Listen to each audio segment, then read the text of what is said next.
ഇപ്സോ facto നമുക്ക് അടയാളം ഉണ്ടാകും. നിങ്ങൾ കറക്റ്റ് ട്രാക്കിലാണെന്നുണ്ടെങ്കിൽ അപ്പോഴ് അടയാളം ഉണ്ടാകും. അടയാളമില്ലാതെ പോകുന്നു എന്ന് കണ്ടാൽ അതിൻ്റെ അർത്ഥം, പ്രത്യേകിച്ച് ഒരു അടയാളമില്ലാത്തൊരു കാലം എന്ന് പറഞ്ഞാൽ നല്ല ആഴമായ ആത്മബന്ധമുള്ളവർക്ക് ചിലപ്പോൾ അടയാളങ്ങൾ കിട്ടത്തില്ല. കാര്യം അടയാളങ്ങളില്ലാതെ തന്നെ അവർ ആത്മബന്ധത്തിലാകും. അവർക്ക് അടയാളങ്ങളില്ലെങ്കിലും ദൈവസാന്നിധ്യത്തെക്കുറിച്ച് അവിടെ ആത്മാവിന് നല്ല സംവേദനം ഉണ്ടാകും.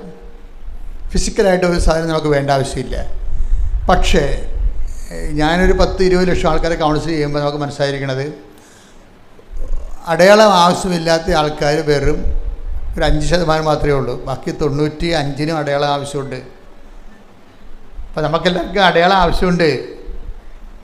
കാര്യം അടയാളം ആവശ്യമില്ലാത്ത സാഹചര്യം വന്നാൽ പരിശുദ്ധാത്മാവ്, ഇപ്പം നമ്മൾ ഈ ദിവസം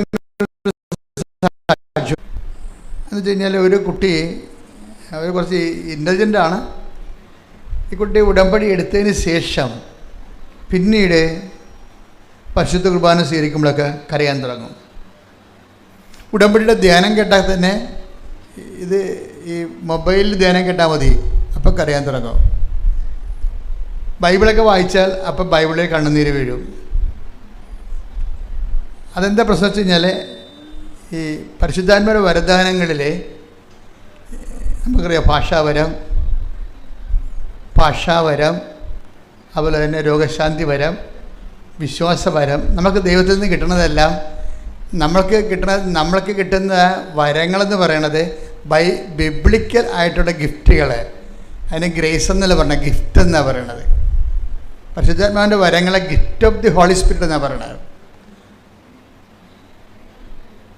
മലയാളത്തിൽ തർജ്ജമ ചെയ്തിരിക്കുന്നത് സമ്മാനമൊന്നുമല്ല, ദാനമൊന്നുമല്ല, മറിച്ച് വരങ്ങളും ദാനങ്ങളും നമ്മൾ പറയും. പൊതുവെ രണ്ടും കൂടി കൂട്ടിച്ചേർത്ത് പറയും. പക്ഷേ ഇംഗ്ലീഷിൽ ഗിഫ്റ്റ് എന്ന് പറയും. എന്നുവെച്ചാൽ വരം, അതായത് പരിശുദ്ധാത്മാവ് ഭാഷാവരത്തോടെ സംസാരിക്കാൻ കഴിയുന്നത് ഗിഫ്റ്റാണ്. അത് ഗിഫ്റ്റ് ഓഫ് ടങ് എന്ന് പറയും, നാവിൻ്റെ വരമെന്ന് പറയും. നമ്മൾ പ്രാർത്ഥിച്ച് വരുമ്പോൾ പെട്ടെന്ന് പ്രാർത്ഥനയുടെ കൺട്രോൾ പോകും. എന്നിട്ട് പരിശുദ്ധാത്മാവ് നമ്മളിലൂടെ ലല്ലബീസ് പറയാൻ തുടങ്ങും. എന്ന് വെച്ച് കഴിഞ്ഞാൽ നമ്മുടെ ഭാഷയ്ക്ക് പരിചയമില്ലാത്ത റിഥമാറ്റിക്, ചിലപ്പോൾ നോൺ റിഥമാറ്റിക് ആയിട്ടുള്ള സ്വരങ്ങൾ പുറപ്പെടുവിക്കും. പക്ഷേ അതിൻ്റെ ഒരു പ്രോബ്ലം എന്ന് പറയണത്, അതിന് അടുത്ത് പൗലോസപ്പോസൻ പറയും, അങ്ങനെ ഒരു ആർക്കെങ്കിലും ഗിഫ്റ്റ് ഓഫ് ടങ് കിട്ടിയാൽ അത് ജനങ്ങൾക്ക് കർത്താവ് അതിലൂടെ കമ്മ്യൂണിക്കേറ്റ് ചെയ്യുന്നുണ്ട്. അതുകൊണ്ട് അടുത്തിരിക്കുന്ന ആളിനത് വ്യാഖ്യാനിക്കാനുള്ള വരം ഉണ്ടാവും. അപ്പോൾ അയാളത് പറയണം. വ്യാഖ്യാനിക്കാൻ വരമില്ല ഉള്ള ആരും ആ കമ്മ്യൂണിറ്റിയിൽ ഇല്ലെങ്കിൽ ഭാഷാപരക്കാരൻ നാവടക്കിയിരിക്കുകയാണ് നല്ലതെന്ന് പറയും. അല്ല, പൗലോസപ്പോസ്തലൻ്റെ കൊരിന്ത്യസ് ലേഖനത്തിലുള്ളതാണ്. അവൻ്റെ ഗിഫ്റ്റ് ഓഫ് ദി ടങ് പോലെ തന്നെയാണ് അത് നമുക്ക് വിശ്വാസവരം, ഫെയ്ത്ത് ഗിഫ്റ്റായിട്ട് കിട്ടും. നമ്മൾക്ക് ഫെയ്ത്ത് മെക്കാനിക്കലായിട്ട് കിട്ടുന്നുണ്ട്. ഫെയ്ത്ത് 2-3 തരത്തിലാണ് നമുക്ക് ഫെയ്ത്ത് വരണത്. വിശ്വാസം കേൾവിയിൽ നിന്ന് വരും, അല്ലേ? കേൾവി യേശുക്രിസ്തുവിനെ കുറിച്ചുള്ള പ്രസംഗങ്ങളിൽ നിന്ന് വരും. അതൊരു വരവാണ്. വിശ്വാസം എങ്ങനെ വരുന്നു, നമ്മളിലേക്ക് എങ്ങനെ വരണത്? വിശ്വാസം നമ്മളിലേക്ക് എങ്ങനെ വരണത്? ഒന്നെങ്ങനെ വരണത്? വിശ്വാസം കേൾവിയിൽ നിന്ന്. പിന്നെന്താണ്? കേൾവി യേശുക്രിസ്തുവിനെ കുറിച്ചുള്ള അറിവിൽ നിന്ന്, അല്ലെങ്കിൽ പ്രസംഗത്തിൽ നിന്ന് ആണ് വിശ്വാസം വരണത്. ഇനി വിശ്വാസം ഗിഫ്റ്റായിട്ട് വരും. കാരണം ഇതൊരു പ്രാഥമിക, ഇപ്പം നമ്മൾ ഒരു 10ാം ക്ലാസ് വരെയൊക്കെ പഠിക്കണ പോലെ തന്നെയാണ് വിശ്വാസം. കേൾവി യേശുക്രിസ്തുവിനെ കുറിച്ചുള്ള അറിവിൽ നിന്ന് ഇങ്ങനെ ബൈബിൾ വായിക്കുകയും ബൈബിൾ പ്രസംഗം കേൾക്കുകയും ചെയ്യുന്നതനുസരിച്ച് കൊണ്ട് നമുക്കൊരു വിശ്വാസം നമ്മൾ രൂപപ്പെട്ട് പതുക്കെ വരും. ഭയങ്കര സ്ലോ പ്രോസസ്സാണ് വിശ്വാസം. കേൾവിയിൽ നിന്ന് വരുന്നത് സ്ലോ പ്രോസസ്സാണ്. പക്ഷേ ഉള്ളത് ഉരുക്കായിട്ട് നല്ല ബലമായിട്ടിരിക്കും. അതാണ് ആ വിശ്വാസത്തിൻ്റെ പ്രശ്നം. അതായത് വിശ്വാസം കേൾവിയിൽ നിന്ന് വരണത്. ഇനി ഈ വിശ്വാസം തന്നെ ഗിഫ്റ്റായിട്ട് കിട്ടും. ഗിഫ്റ്റായിട്ട് കിട്ടുമെന്ന് വെച്ച് കഴിഞ്ഞാൽ കുറച്ച് നമ്മൾ വിശ്വസിച്ച് നിൽക്കുന്നു. വിശ്വാസത്തിന് വലിയ ഗ്രോത്തൊന്നുമില്ല. പക്ഷെ നമുക്ക് ഭയങ്കരമായ ആഗ്രഹമാണ് വിശ്വാസത്തിൽ വളർന്നേ പറ്റത്തുള്ളൂ. കർത്താവ്, കാര്യം വിശ്വാസം കൊണ്ടാണല്ലോ നീതിമാൻ ജീവിക്കണത്, ഇല്ലേ? ഇപ്പം ഹെബ്രായർ 11:1 എടുത്തേ. വിശ്വാസം എന്നത് വിശ്വാസം എന്നത് പ്രത്യാശിക്കുന്നവ, ലഭിക്കുമെന്ന ഉറപ്പും കാണപ്പെടാത്തവ ഉണ്ട് എന്ന ബോധ്യവുമാണ്. അപ്പോൾ ഇത് ഒരു 1-ാം ക്ലാസ് മുതൽ 4-ാം ക്ലാസ് വരെയുള്ള വിശ്വാസത്തിൻ്റെ പ്രഥമ പാഠങ്ങളാണ്. ഈ വിശ്വാസത്തിൻ്റെ പ്രഥമ പാഠങ്ങൾ കഴിഞ്ഞാൽ പിന്നീട് എന്താണ്, ബൈബിൾ പിന്നെയും പറയും വിശ്വാസത്തിൻ്റെ പ്രഥമ പാഠങ്ങൾ തന്നെ നിങ്ങൾ കിടക്കരുത്. വിശ്വാസത്തിൻ്റെ പ്രഥമ പാഠങ്ങൾ കടന്ന് നമുക്ക് പക്വതയിലേക്ക് വളരാം, അല്ലേ? ഹെബ്രായർ 6:5 വിശ്വാസത്തിന്റെ പ്രഥമ പാഠങ്ങൾ. ശ്രുതികട്ടെ ഹല്ലേലൂയ. ഹെബ്രായർ 6:1 അതിനാൽ ക്രിസ്തുവിന്റെ വചനത്തിന്റെ പ്രഥമ പാഠങ്ങൾ പിന്നിട്ട് നമുക്ക് പക്വതയിലേക്ക് വളരാം. ഇതാണ് ഞാൻ പറയണത് എപ്പോഴും. അതായത് വിശ്വാസം എന്ന് പറയണത് ഈ ക്രൊണോളജിക്കൽ ഗ്രോത്ത്. നമുക്ക് ശരീരം വളരുന്നു. നിനക്ക് 25 വയസ്സുണ്ട്, ഓക്കെ. പക്ഷേ നീ ആത്മീയതയിൽ തോറ്റ കക്ഷിയാണോ ജയിച്ച കക്ഷിയാണോ എന്ന് അറിയണമെങ്കിൽ 25 വയസ്സിൻ്റെ ലെവല്, ഫെയ്ത്ത് ലെവൽ ഉണ്ടാകണം. 25 വയസ്സിൻ്റെ ഫെയ്ത്ത് ലെവൽ ഉണ്ടാകണം. ചില ആൾക്കാർക്ക് ഇത് എടുത്താൽ പൊങ്ങാത്തതിൻ്റെ കാരണം ഇവരുടെ ഫെയ്ത്ത് ലെവൽ താഴെയാണ്. അവിടെ പ്രായത്തിനൊത്ത വിശ്വാസമില്ല. ചിലപ്പോൾ വയസ്സ് 70 ഉണ്ടാകും, വിശ്വാസം ചിലപ്പോൾ 7 വയസ്സുകാരൻ്റെതായിരിക്കും. കാര്യം ഇതിന് മെയിൻ്റെനൻസ് ആവശ്യമായൊരു വിഷയമാണ്. അതുകൊണ്ട് 10:17 റോമ 10:17 ആകയാൽ വിശ്വാസം കേൾവിയിൽ നിന്നും കേൾവി ക്രിസ്തുവിനെ പറ്റിയുള്ള പ്രസംഗത്തിൽ നിന്നുമാണ്. ഈ ക്രിസ്തുവിന് വിശ്വാസം വളരണമെങ്കിൽ നമുക്ക് പല വിശ്വാസം ഉണ്ടാവും, അല്ലേ? അമേരിക്കയും ഇപ്പോൾ ഇറാനും ഇസ്രയേലും തമ്മിൽ യുദ്ധം ചെയ്യുന്നു. ചിലർ വിശ്വസിക്കണത് ഇറാൻ ജയിക്കുമെന്ന്, ചില ആൾക്കാർ വിശ്വസിക്കണത് ഇസ്രയേൽ ജയിക്കുമെന്ന്.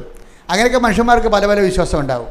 പക്ഷേ ദൈവികമായ ഫെയ്ത്ത് എന്ന് പറയുന്നത് ക്രിസ്തുവിനെ കേന്ദ്രീകരിച്ചാണ് വരണത്. ക്രിസ്തുവിന് നിനക്കുള്ള അറിവാണ് നിൻ്റെ അനുഭവങ്ങളുടെ അനുപാതത്തെ നിശ്ചയിക്കുന്നത്. ക്രിസ്തുവിന് നിനക്കുള്ള അറിവ് ആണ്. അപ്പോൾ എപ്പോഴും നമുക്ക് ഈ പരിശുദ്ധാത്മാവിനോട് നമ്മൾ ചോദിക്കുമ്പോൾ, നിങ്ങൾ ഉടമ്പടി എടുക്കുമ്പോൾ നിയോഗങ്ങളൊക്കെ ഇതില്ലേ, അപ്പോൾ ഇന്ന് പുതുക്കുമ്പോഴെങ്കിലും നിങ്ങൾ ശ്രദ്ധിക്കണം. പരിശുദ്ധാത്മാവിനോട് ചോദിക്കണത്, ഇപ്പം നമ്മൾ പരിശുദ്ധാത്മാവിന് വേണമെന്ന് പറയണത്, പരിശുദ്ധാത്മാവിൻ്റെ ദാനങ്ങൾ 7 ഉണ്ട്. 7 10, 70, 70,000 ഒക്കെ ഉണ്ട്. പക്ഷെ നമ്മളതിനൊരു ഒരു കാറ്റഗറിക്കൽ ചെയ്യാൻ വേണ്ടിയാണ് നമ്മൾ 7 പറയണത്. 7 പറഞ്ഞാൽ എല്ലാം ബൈബിൾ പഠിക്കണത്. 7 ദിവസം ദൈവം സൃഷ്ടിച്ചത്, ഉദാശകൾ 7. അങ്ങനെ എന്താ കാര്യത്തിൽ 7 ഒരു പൂർണ്ണമായ നമ്പർ ആയതുകൊണ്ടും ബിബ്ലിക്കൽ റെവലേഷൻ്റെ ഭാഗമായതുകൊണ്ടുമാണ്. അപ്പോൾ ഈ വിശ്വാസം, ഇപ്പോൾ ഈ 7 ദാനങ്ങളെന്ന് പറയുമ്പോൾ 70 ദാനങ്ങളും 700, 7000 ദാനങ്ങളുണ്ട്. അത് നമ്മൾ വളരുന്നതനുസരിച്ച്. പക്ഷേ ബേസിക്കായിട്ട് ഈ ദാനങ്ങളുടെ വേഷപ്പകർച്ചകളോ അല്ലെങ്കിൽ വളർച്ചാരൂപങ്ങളോ ഒക്കെ ആയിരിക്കും മറ്റു ദാനങ്ങളെന്ന് പറയണത്. അപ്പോൾ ഈ യേശുക്രിസ്തുവിലെ ഇപ്പം നിങ്ങളെ ഒരു സബ്ജക്റ്റ്, നിങ്ങളിപ്പോൾ ഉടമ്പടി ചെയ്യുന്ന നമ്മളെല്ലാവരും ഭൗതികമായ വിഷയങ്ങളാണ് വെച്ചിരിക്കുന്നത്. ചിലർ വസ്തു വയ്ക്കാൻ വയ്ക്കും, അല്ലേ? ചില ആൾക്കാർ കല്യാണം കഴിക്കാൻ വേണ്ടി ഉടമ്പടി ചെയ്യും, ചിലർ പരീക്ഷ ജയിക്കാൻ വേണ്ടി ഉടമ്പടി ചെയ്യും, ചിലർ കേസ് മാറാൻ വേണ്ടി ഉടമ്പടി ചെയ്യും. ഓക്കെ, ഇതെല്ലാം നമുക്ക് ആവശ്യമാണ്. ഇത് വെള്ളം പോലെ ഇരിക്കും സംഭവം. വിഷയങ്ങളെല്ലാം വെള്ളം പോലെയാണ്. വള്ളം ഇങ്ങനെ പോകണമെന്നുണ്ടെങ്കിൽ എന്ത് വേണം? വെള്ളം വേണം, അല്ലേ? വള്ളം ഇങ്ങനെ പോകണമെന്നുണ്ടെങ്കിൽ വെള്ളം വേണം. വിശ്വാസം വളരണമെങ്കിൽ വിഷയങ്ങൾ വേണം. അപ്പോൾ നമ്മളെ സംബന്ധിച്ച് പറഞ്ഞാൽ മനസ്സിലാകുന്നില്ലേ? വിശ്വാസം വളരണമെന്നുണ്ടെങ്കിൽ വിഷയങ്ങൾ വേണം, ജീവിത വിഷയങ്ങൾ വേണം. ഒരു വിഷയമില്ല എന്നുണ്ടെങ്കിൽ നമുക്ക് വിശ്വാസം വളർത്തിയെടുക്കാൻ. ഇപ്പോൾ നമ്മൾ കളർ എന്ന് പറയുന്നത് നിറം. വാട്ട് ഈസ് കളർ എന്ന് പറഞ്ഞു കഴിഞ്ഞാൽ നമ്മൾ നീല പച്ച എന്നൊക്കെ പറയുമ്പോൾ അതിൻ്റെ പേരല്ലേ. What is colour? ഇന്ന് നമുക്ക് അത് ശരിക്കും പറഞ്ഞാൽ അത് ഫിസിക്സിൻ്റെ സബ്ജക്റ്റാണോ കെമിസ്ട്രിയുടെ സബ്ജക്റ്റാണോ? രണ്ടും അതിൻ്റെ അകത്തുണ്ട്. കെമിസ്ട്രിയുടെ കണ്ടൻറ്റും ഉണ്ട്, ഫിസിക്സിൻ്റെ കണ്ടൻറ്റും കളറിലുണ്ട്. പക്ഷേ കളർ എന്താണെന്ന് ആർക്കും അറിയത്തില്ല. കളറ് പച്ചയെന്ന് പറയുമ്പോൾ നമ്മളതിൻ്റെ ഇൻറ്റൻസിറ്റി, ഒരു കണ്ണ് ഒരു വസ്തുവിനെ സംവേദനമാക്കുമ്പോഴുണ്ടാകുന്ന ഡിസ്റ്റൻസ് അനുസരിച്ചുള്ള ഇൻറ്റൻസിറ്റിയിൽ ഉണ്ടാകുന്ന അനുഭവ തലങ്ങളെയാണ് കളർ എന്ന് പറയുന്നത്. പക്ഷേ നമ്മൾ ബൈബിൾ ബ്രൗൺ കളർ എന്നല്ല പറയണത്. ബൈബിൾ ബ്രൗൺ ആണെന്ന് പറഞ്ഞു കഴിഞ്ഞാൽ അതിൻ്റെ കൂടെ പറ്റിച്ചേർന്നിരിക്കുന്നത് നമുക്ക് ബ്രൗൺ പോലെ മനസ്സിലാകുന്നു. മനസ്സിലായില്ലേ? ബ്രൗൺ പോലെ മനസ്സിലാകും. ഇതുപോലെയാണ് വിശ്വാസത്തെ സംബന്ധിച്ചിടത്തോളം. വിശ്വാസം പലപ്പോഴും സാധാരണ മനുഷ്യർക്ക് വിഷയബന്ധിയാണ്. ഒരു വിഷയം എന്താണ്? ഒരു വിഷയം, നമ്മൾ പരീക്ഷ അല്ലെങ്കിൽ കല്യാണം അല്ലെങ്കിൽ മക്കളില്ല എന്നിപ്പോൾ കഴിഞ്ഞ ദിവസം കൊണ്ട് ഒരു സാക്ഷ്യം എന്ന് പറയുന്നത് വിശ്വാസം കാണപ്പെടാത്തതുണ്ട് എന്നുള്ളതാണ്. അല്ലേ? നമ്മൾ വായിച്ചില്ലേ? ഹെബ്രായർ എന്താ പറഞ്ഞത്? ഹെബ്രായർ 11:1 എന്താ പറഞ്ഞത്? വിശ്വാസം പറഞ്ഞ് വിശ്വാസം കാണപ്പെടാത്തത് ഉണ്ട്. പിന്നെന്താണ്? പ്രത്യാശിക്കുന്നവ ലഭിക്കുമെന്നുള്ള ഉറപ്പാണ്. അപ്പം കാണപ്പെടാത്ത സാധനത്തിനെ കാണപ്പെടുന്ന പരുവത്തിലേക്ക് മാറ്റിയെടുക്കുന്നതിന് ഉപയോഗിക്കുന്ന പവറാണ് വിശ്വാസം എന്ന് പറയണത്. കാണപ്പെടുന്നില്ല, ആ സംഭവമില്ല. കഴിഞ്ഞ ദിവസങ്ങളിൽ ഒരു സാക്ഷിയുടെ വായിച്ചത് പറഞ്ഞത് ഒരു കുഞ്ഞിനെ, അത് 14 വയസ്സായി, 14 വയസ്സായിട്ടും ഗർഭപാത്രമില്ല. അപ്പം അമ്മയ്ക്ക് ഭയങ്കര കരച്ചിൽ. കാര്യം എന്താ? ഗർഭപാത്രം ഇല്ലെങ്കിൽ ഉള്ള അവസ്ഥ എന്താ? ഇങ്ങനെ നമുക്ക് സങ്കീർണങ്ങളും മനസ്സിലാക്കാൻ പറ്റാത്തവരുടെ ജീവിത അനുഭവ തലങ്ങൾ നിൽക്കുമ്പോൾ വിശ്വാസമാണ് നമുക്ക് ആശ്വാസം നൽകണത്. എന്താണ് വിശ്വാസം? നമ്മൾ എന്ത് പറയും? കാണപ്പെടാത്തത് ഉണ്ട്. ഉണ്ട്. പിന്നെന്താണ്? പ്രത്യാശിക്കുന്നവ ലഭിക്കും. വിശ്വാസത്തിൻ്റെ റോൾ എന്താ? What is the role of faith? അത് കാണപ്പെടാത്തത് ഉണ്ട്. നമ്മളെ സംബന്ധിച്ചിടത്തോളം നമുക്ക് വേണ്ട പല സാധനങ്ങളും കൺമുമ്പിലില്ല. ഈ കൊടുത്ത പോയിന്റ്, നമുക്ക് വേണ്ട പല സാധനങ്ങളും കൺമുമ്പിലില്ല. പക്ഷെ നമ്മൾ ദൈവത്തെ കക്ഷി ചേർത്തുകൊണ്ട് നമ്മൾ വിശ്വസിക്കുന്നു. It is there. അതാണ് നമ്മൾ പറയണത്. കർത്താവിൻ്റെ കൈകളിലെന്നാണ് നമ്മൾ പറയണത്. കാണപ്പെടാത്തത് നമുക്ക് ആവശ്യമുള്ളത് ഇപ്പം നമ്മുടെ കൺമുമ്പിലില്ല. പക്ഷെ നമ്മൾ പറയും, എന്ത് പറയും? കർത്താവിൻ്റെ കൈകളിൽ ഉണ്ട് എന്ന് പറയും. കാണപ്പെടാത്തത് ഉണ്ട് എന്ന് വെച്ചാൽ ബൈബിൾ ഉദ്ദേശിക്കുന്നത് ദൈവത്തിൻ്റെ കൈകളിലുണ്ട് എന്നാണ്. അതാർക്ക് കിട്ടും? പ്രത്യാശിക്കുന്നവർക്ക് ലഭിക്കും. പ്രത്യാശിക്കുന്നവർക്ക്. ഈ ശരിക്കും പറഞ്ഞാൽ വിശ്വാസത്തെ ആക്ടിവേറ്റ് ചെയ്യണത് ഈ പ്രത്യാശയാണ്. നമ്മൾ ഉടമ്പടി ചെയ്യണമെന്ന് വെച്ച് കഴിഞ്ഞാൽ നമ്മൾ എന്താ, നമ്മളെ പ്രത്യാശയെയും വിശ്വാസത്തെയും മെറ്റീരിയലൈസ് ചെയ്യാൻ വേണ്ടിയുള്ള എഫിഷ്യൻസിയാണ് ഉടമ്പടി കാഴ്ചവെക്കുന്നത്. അത് ഞാൻ വളരെ ലളിതമായിട്ട് പറയാം. ബുദ്ധിയുള്ളവരും കുറച്ചുകൂടി വിദ്യാഭ്യാസം കൂടുതലുള്ളവരും അച്ഛൻ ആദ്യം പറഞ്ഞ ഫോളോ ചെയ്യണം. രണ്ടാമത് പറയണത് അതിൽ താഴെ ഗ്രാസ്പിംഗ് പവർ ഉള്ളവർക്കാണ്. എന്ന് വെച്ച് കഴിഞ്ഞാൽ ഈ വിഷയത്തെ സംബന്ധിച്ചിടത്തോളം വിശ്വാസം എന്നത് കാണപ്പെടാത്തതുണ്ട്, നമ്മുടെ കയ്യിലില്ല, പക്ഷേ കർത്താവിൻ്റെ കയ്യിലത് ഉണ്ട്. അല്ലേ?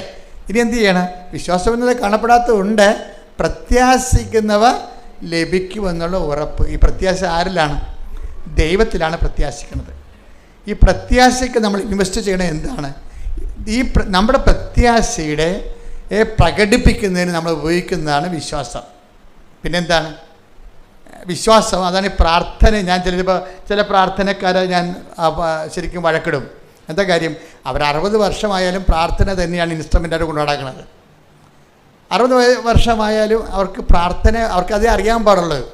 പക്ഷെ ഒരു മേജർ സബ്ജക്റ്റിനെ അഡ്രസ്സ് ചെയ്യാൻ പ്രാർത്ഥന ചിലപ്പോൾ പരാജയമായിരിക്കും. എന്താ കാര്യം? പ്രാർത്ഥന വർക്കൗട്ട് ചെയ്യണത് വിശ്വാസത്തിലാണ്. അത് ദൈവിക പുണ്യത്തിൻ്റെ ആദ്യ ഭാഗമേ ആകുന്നുള്ളൂ. രണ്ടാം ഭാഗം എന്താണ്? പ്രത്യാശയാണ്. മൂന്നാം ഭാഗം എന്താണ്? സ്നേഹമാണ്. മനസ്സിലായില്ലേ?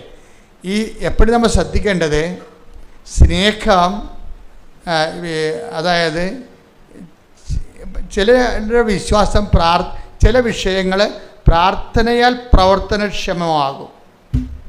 ഈ കൊണ്ട് ഒരു 10 ജപമാല ചൊല്ലിയാൽ പ്രവർത്തനക്ഷമമാകും, പ്രാർത്ഥനയാൽ പ്രവർത്തനക്ഷമമാകും.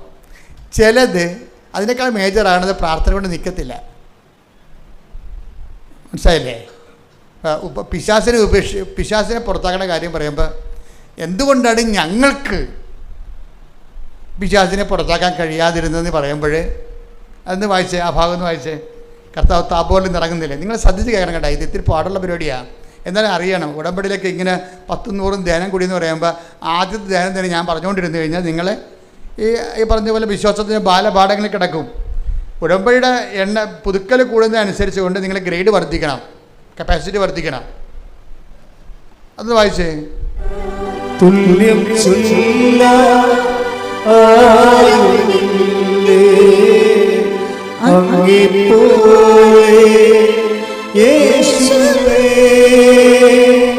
ജീവനേ സുന്ദരമേ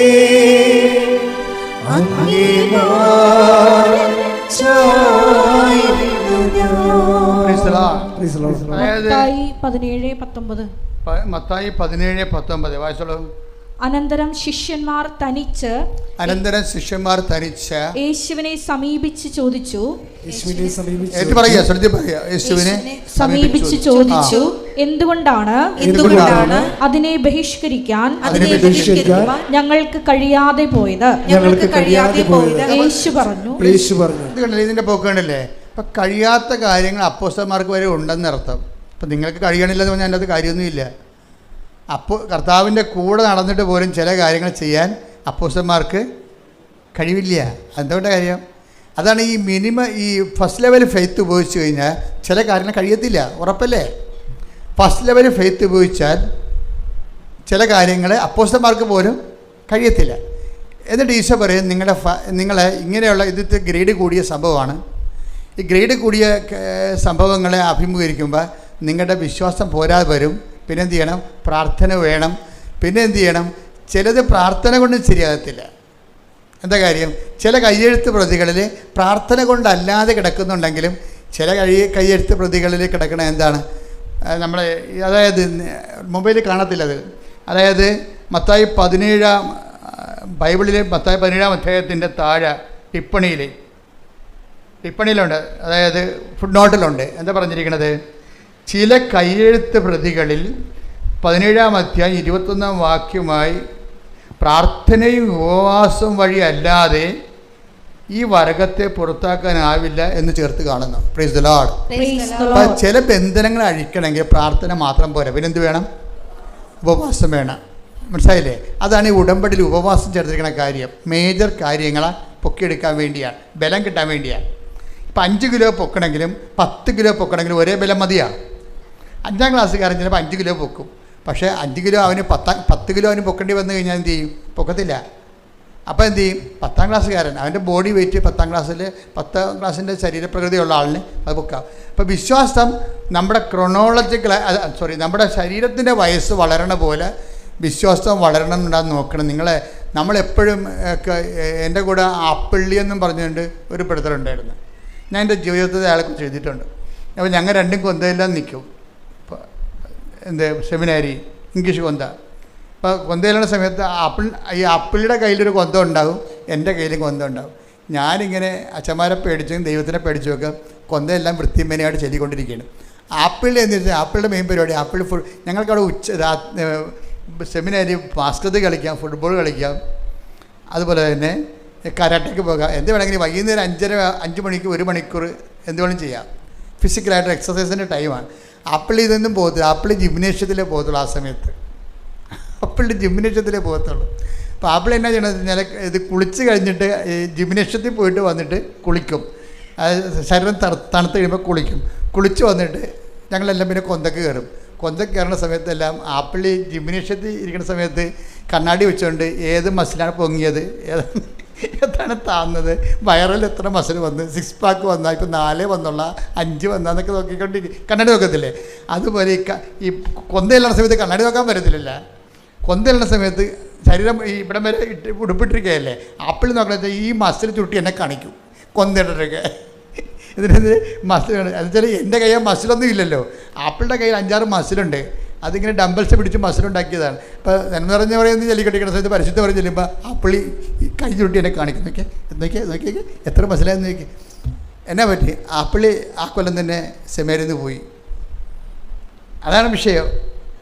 എന്നാലും ഞാൻ ആപ്പിളി എപ്പോഴും ഓർത്തിരിക്കും. ഇന്നിപ്പോൾ ഹൈക്കോടതിയിൽ വലിയ വക്കീലാണ് പുള്ളി. കാരണം അദ്ദേഹത്തിൻ്റെ വിളി അതായിരുന്നു. പക്ഷേ ഞാനിവിടെ നിൽക്കുന്നു. അതാണ് വിഷയം. നമ്മളെങ്ങനെ ദൈവദിനത്തിന് പെരുമാറുന്നത് അതനുസരിച്ചായിരിക്കും നമ്മളുടെ ഭാവിയെല്ലാം നിശ്ചയിക്കപ്പെടുന്നത്. അപ്പോൾ എന്താ വിഷയം എന്ന് വെച്ച് കഴിഞ്ഞാൽ ആ മനുഷ്യൻ പ്രാർത്ഥന ഇടക്ക് പോലും അയാൾ നോക്കിയത് മസിലെത്തണം, കട്ട കൂടി എന്നാണ് നോക്കുന്നത്. അത് അയാൾക്ക് ആ ശരീരത്തെക്കുറിച്ച് അത്രയും ജാഗ്രതയുണ്ടല്ലോ. ഇത്രയെങ്കിലും ജാഗ്രത നമുക്ക് പ്രാർത്ഥനാ ജീവിതത്തെക്കുറിച്ച് ഉണ്ടാകണം. ഓരോ ദിവസം ചെല്ലും തോറും നമ്മുടെ വിശ്വാസം വളർന്നതും നമ്മൾ നോക്കിക്കൊണ്ടിരിക്കണം. മനസ്സിലായില്ലേ? അയാൾ പ്രാർത്ഥന ഇടക്ക് പോലും അയാളുടെ ശരീരം വളർന്നതെന്നാണ് നോക്കിക്കൊണ്ടിരിക്കുന്നത്. നമ്മൾ ഭക്ഷണം കഴിക്കുമ്പോഴും നിങ്ങൾ പോയി സിനിമ കണ്ടാലും ശരി, അപ്പോഴും വിശ്വാസത്തെക്കുറിച്ച് നമുക്കൊരു ജാഗ്രത ഉണ്ടാകണം. ഇതിൽ വളരുന്നുണ്ടോ ഒന്ന് പ്രാർത്ഥിച്ച്. കർത്താവായ ദൈവമേ, വയസ്സ് വളരുന്നതനുസരിച്ച് വിശ്വാസത്തിൽ വളർച്ച ഉണ്ടാകുവാൻ അങ്ങ് നൽകുന്ന വിഷയങ്ങളോട് സുവിശേഷവിഹിതമായി പ്രതികരിക്കുവാൻ എന്നെ അനുഗ്രഹിക്കണമേ. ശ്രുതിക്കട്ടെ ഹല്ലേലൂയ.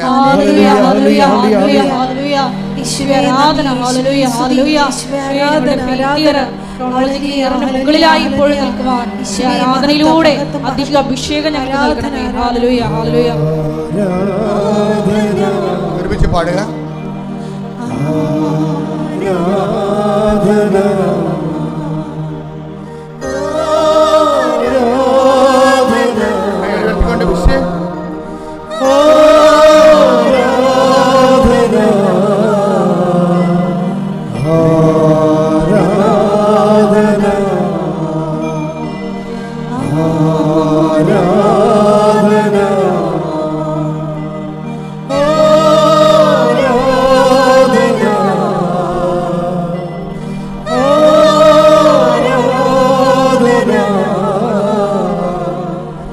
ആനന്ദത്തിൻ പൂർണ്ണതയേ, ആനന്ദത്തിൻ പൂർണ്ണതയേ, ആനന്ദത്തിൻ പൂർണ്ണതയേ, ആനന്ദത്തിൻ പൂർണ്ണതയേ.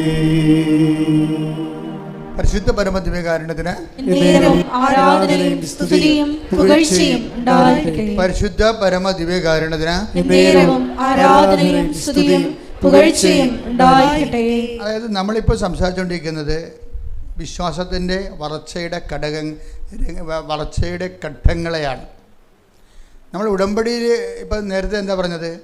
വിശ്വാസം കേൾവിയിൽ നിന്നും, അല്ലേ എന്നല്ലേ പറഞ്ഞത്? അതേതാണ് വചനം? റോമ 10:17. വിശ്വാസം കേൾവിയിൽ നിന്നും, കേൾവി യേശുക്രിസ്തുവിനെ കുറിച്ചുള്ള പ്രസംഗത്തിൽ നിന്നും. അതാണ് ഈ പ്രഥമ പാഠം എന്ന് പറയുന്നത്. വിശ്വാസത്തിൻ്റെ പ്രഥമ പാഠമാണ്. ഇനി എന്താ പറയുന്നത്? വിശ്വാസം കേൾവി എന്ന് പറയുമ്പോൾ അറിവാണ്. മനസ്സിലായില്ലേ? വിശ്വാസം അറിവിൽ നിന്ന്, യേശുക്രിസ്തുവിനെ കുറിച്ചുള്ള അറിവിൽ നിന്ന് കിട്ടിയാൽ കുറച്ച് നമുക്ക് ഈ അറിവ് വെച്ച് പ്രാർത്ഥിക്കാൻ പറ്റും. മനസ്സിലായി?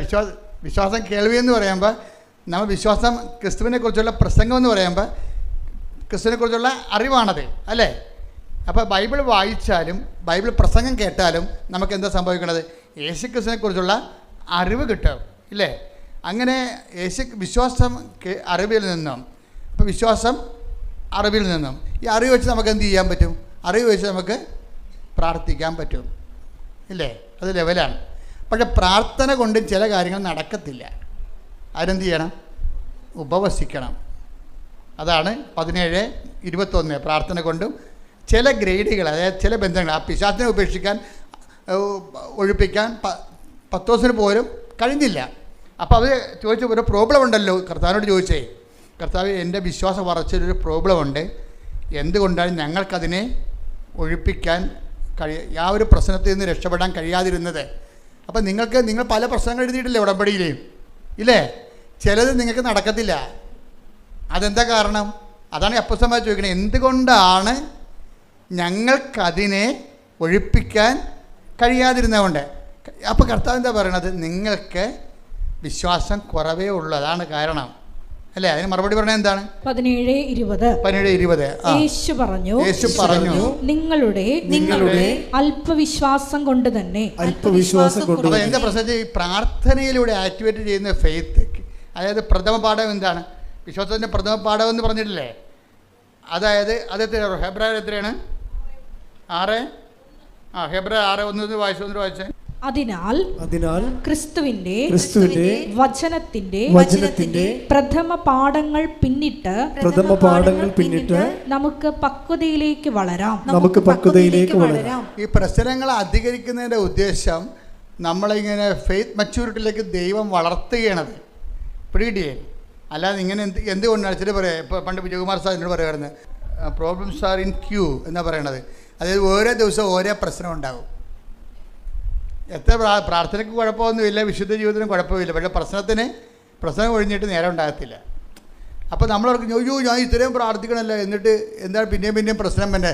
നമ്മളെന്താ ചെയ്യണത്? പിന്നെയും പ്രശ്നം ഉണ്ടാകാതിരിക്കാനാണ് നമ്മൾ ഈ ഉടമ്പടി എടുത്തിരിക്കുന്നത്. പിടിയിട്ടില്ലേ? നമ്മൾ പ്രാർത്ഥിക്കുന്നതിൻ്റെ ഉദ്ദേശം എന്താണ്? പിന്നെയും പ്രശ്നം ഉണ്ടാകാതിരിക്കാനാണ്. പക്ഷേ ചിലർ പറയും, അച്ഛാ നമുക്ക് ഈ പ്രാർത്ഥിക്കുന്നതോറും പ്രശ്നമാണല്ലേ അച്ഛാന്ന് ചോദിക്കും. ചിലർക്ക് എങ്ങനെ അപ്പോൾ പ്രാർത്ഥിക്കാതിരിക്കണമല്ലേ നല്ലതെന്ന് ചോദിക്കും. അതാണ് അവർ ഉദ്ദേശിക്കണത്. പ്രാർത്ഥിച്ചില്ല പിന്നെ പ്രശ്നമില്ലല്ല, പ്രാർത്ഥിക്കുമ്പോഴല്ലേ ഈ പ്രശ്നം ഉണ്ടാകണത്. ചിലർക്ക് പ്രാർത്ഥിക്കുന്നതോറും പ്രശ്നം ഉണ്ടാകും. അപ്പോസ്തലന്മാർക്ക് പ്രാർത്ഥിക്കുന്നതോറും പ്രശ്നം ഉണ്ടായി. എന്താ പ്രശ്നം ഉണ്ടായത്? നേരത്തെ അവർക്ക് വിശക്കണ പ്രശ്നങ്ങളേ ഉള്ളൂ. അത് അവരുടെ അടുത്ത് നോക്കിയാൽ കട്ടുന്ന ചെയ്യുമ്പോൾ പത്രോസ് വരെ കണ്ടവൻ്റെ പുരയിടത്തിൽ നിന്ന് ഗോതമ്പ് കട്ടുന്ന പാർട്ടിയാണ്. അത് സാധാരണ മനുഷ്യരല്ലേ. അപ്പോൾ അതുകൊണ്ട് അതൊന്നും ഈശോക്ക് അതൊന്നും പ്രശ്നമല്ലേ. പക്ഷേ അങ്ങനെയാണെങ്കിലും ആ ഒരു ഫെയ്ത്തിലൊന്നും അത് പുള്ളിക്ക് ഉപവാസം ഇല്ലാഞ്ഞിട്ടല്ല അങ്ങനെ ചെയ്തത്. അപ്പോൾ ഈശോ എന്നാ പറഞ്ഞത് കഴിഞ്ഞാൽ ഇപ്പോൾ ഇറ്റ്സ് ഓക്കെ, പക്ഷേ ഒരു ഗ്രേറ്റർ പ്രോബ്ലം വന്നാൽ നീ ഗോതമ്പ് കട്ടുന്ന തീരത്തില്ല പ്രശ്നം. കാര്യം എന്താണ്? ഉപവസിക്കുക തന്നെ ചെയ്യണം. പിടിയിട്ടില്ലേ? അപ്പോൾ നീതി കഴിച്ചായിരുന്നു. ഈ ആ ഭാഗം ഒന്ന് എടുത്തേ. മത്തായി 12-ാം അധ്യായം 1 മുതലുള്ള തിരുവചനങ്ങൾ. മത്തായി 12:1. അക്കാലത്ത് ഒരു സാബത്തിൽ യേശു ഗോതമ്പ് വയലിലൂടെ കടന്നു പോവുകയായിരുന്നു. അവന്റെ ശിഷ്യന്മാർക്ക് വിശന്നു. അവർ കതിരുകൾ പറിച്ചു തിന്നാൻ തുടങ്ങി. ഫരിസേയർ ഇത് കണ്ട് അവനോട് പറഞ്ഞു, നോക്കൂ, സാബത്തിൽ നിഷിദ്ധമായത് നിന്റെ ശിഷ്യന്മാർ ചെയ്യുന്നു. അവൻ പറഞ്ഞു, വിശന്നപ്പോൾ ദാവീദും അനുചരന്മാരും എന്താണ് ചെയ്തതെന്ന് നിങ്ങൾ വായിച്ചിട്ടില്ലേ? അവൻ ദൈവഭവനത്തിൽ പ്രവേശിച്ച് പുരോഹിതന്മാർക്കല്ലാതെ തനിക്കോ സഹചരന്മാർക്കോ ഭക്ഷിക്കാൻ അനുവാദമില്ലാത്ത കാഴ്ചയപ്പം ഭക്ഷിച്ചതെങ്ങനെ?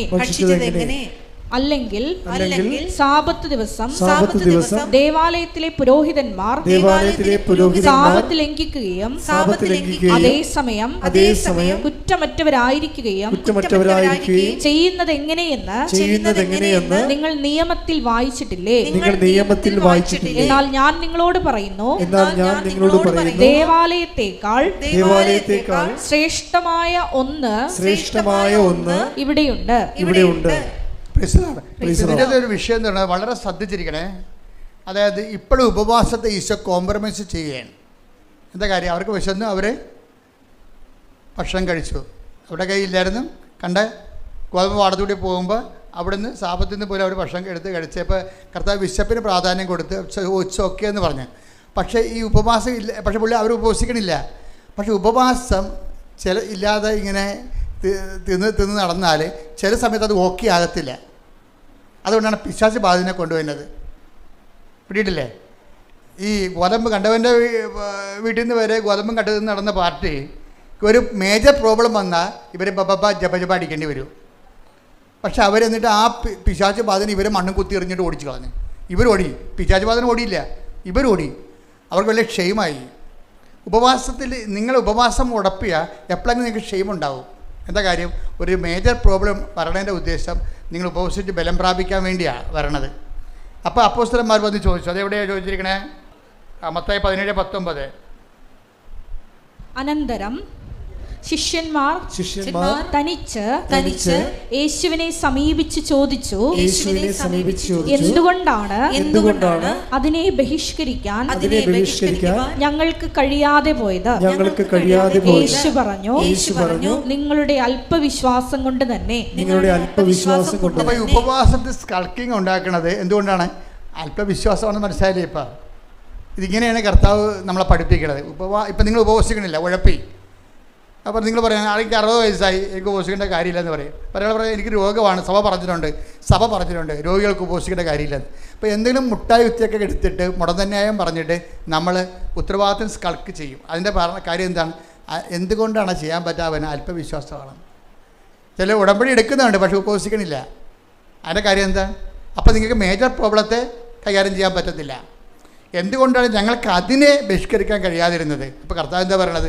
17:21, അതായത് പ്രാർത്ഥനയും ഉപവാസവും കൊണ്ടല്ലാതെ നിങ്ങൾക്കതിനെ ബഹിഷ്കരിക്കാൻ കഴിയുകയില്ല. അപ്പോൾ ഉപവാസം രംഗത്ത് വന്ന് കർത്താവ് 17 മത്തായി 12 കോംപ്രമൈസ് ചെയ്ത ഉപവാസം ഇപ്പം എന്താണ് മസ്റ്റായിട്ട് വന്നു. 4ാം ക്ലാസ്സിൽ പഠിക്കേണ്ടെന്ന് പറഞ്ഞ് വിട്ട ലെസനാണ്, പക്ഷേ എപ്പോഴായാലും പഠിക്കാതെ പറ്റത്തില്ല. 10ാം ക്ലാസ് ആയപ്പോൾ ആ ലെസൺ വീണ്ടും ചോദിച്ചു. 4ാം ക്ലാസ് ആയതുകൊണ്ടാണ് അത് പഠിക്കേണ്ടെന്ന് പറഞ്ഞത്, അത് നിങ്ങൾക്ക് തലേ കയറത്തില്ലെന്ന് പറഞ്ഞത്. പക്ഷെ പഠിക്കാൻ മുന്നോട്ട് പോകാൻ പറ്റത്തില്ല, ഉപവാസത്തെ നമുക്ക് സ്കൾക്ക് ചെയ്യാൻ പറ്റത്തില്ല. ഇനി എന്താ പ്രോബ്ലം എന്ന് വെച്ച് കഴിഞ്ഞാൽ, ഈ ഉപവാസവും പ്രാർത്ഥനയെന്ന് പറയുമ്പോഴും വരുന്നൊരു വിശ്വാസം എന്ന് പറയുന്നത്, പ്രാർത്ഥനയെന്ന് പറഞ്ഞാൽ വിശ്വാസം കൊണ്ടല്ലേ ആൾക്കാർ പ്രാർത്ഥിക്കണത്. പിന്നെ എന്താണ് ഉപവസിക്കണത്? എന്താണ്? പ്രത്യാശിച്ച ആൾക്കാരെല്ലാവരും ഉപവാസത്തോടെയാണ് കർത്താവിനെ കാത്തിരുന്നത്. മനസ്സിലായില്ലേ? ഇപ്പം മാതാവൊക്കെ എന്ത് ഉപവാസത്തിൻ്റെ ആൾക്കാരാണ്. എല്ലാ ചേടത്തിമാരും എല്ലാ സ്ത്രീകളും കർത്താവ് ദൈവപുത്രൻ അവിടെ ഉദരത്തിൽ ജനിക്കുമെന്ന് വിചാരിച്ചുകൊണ്ട് ഉപവസിച്ചുകൊണ്ടിരുന്നതാണ്. ഉപവാസം എന്ന് പറഞ്ഞാൽ കാത്തിരിപ്പാണ് ഉദ്ദേശിക്കുന്നത്, പ്രത്യാശയാണ്. മനസ്സിലായില്ലേ? ഉപവാസം എന്ന് പറഞ്ഞാൽ എന്തിനാണ് നമ്മൾ ഉപവസിക്കുന്നത്? പ്രത്യാശയുടെ പ്രകടന രൂപമാണ് ഉപവാസം. അല്ല പട്ടിണി നിന്നിട്ട് നമ്മൾ വയറും കുഞ്ഞിട്ട് കർത്താവ് ഞാൻ കട്ടപ്പെട്ട കണ്ടില്ല കർത്താവ്, ഈ ത്യാഗമെങ്കിലും കണ്ട് കർത്താവ് എന്നെ എന്തെങ്കിലും സഹായിക്കും, അതിനല്ല ഉദ്ദേശിക്കുന്നത്. ഉപവാസം എന്ന് പറയുന്നത് പ്രത്യാശ എന്ന പുണ്യം ആക്ടിവേറ്റ് ചെയ്യണം. നമ്മൾ ആദ്യം പ്രാർത്ഥിച്ചു അല്ലേ? പ്രാർത്ഥന എന്താണ്? വിശ്വാസം എന്ന പുണ്യമാണ് പ്രാർത്ഥനയിലൂടെ നമ്മൾ ആക്ടിവേറ്റ് ചെയ്യണത്. ഉപവാസം എന്താണ്? പ്രത്യാശ എന്ന പുണ്യം നമ്മൾ ആക്ടിവേറ്റ് ചെയ്യും. കാരണം എന്താണ്? പിതാക്കന്മാർ എല്ലാവരും പ്രാർത്ഥിച്ച് ഉപവസിച്ചുമാണ് ദൈവത്തിൻ്റെ അനുഗ്രഹങ്ങളെ കാത്തിരുന്നത്. ഇന്ന് സ്തുതിക്കട്ടെ. ഹല്ലേലൂയ.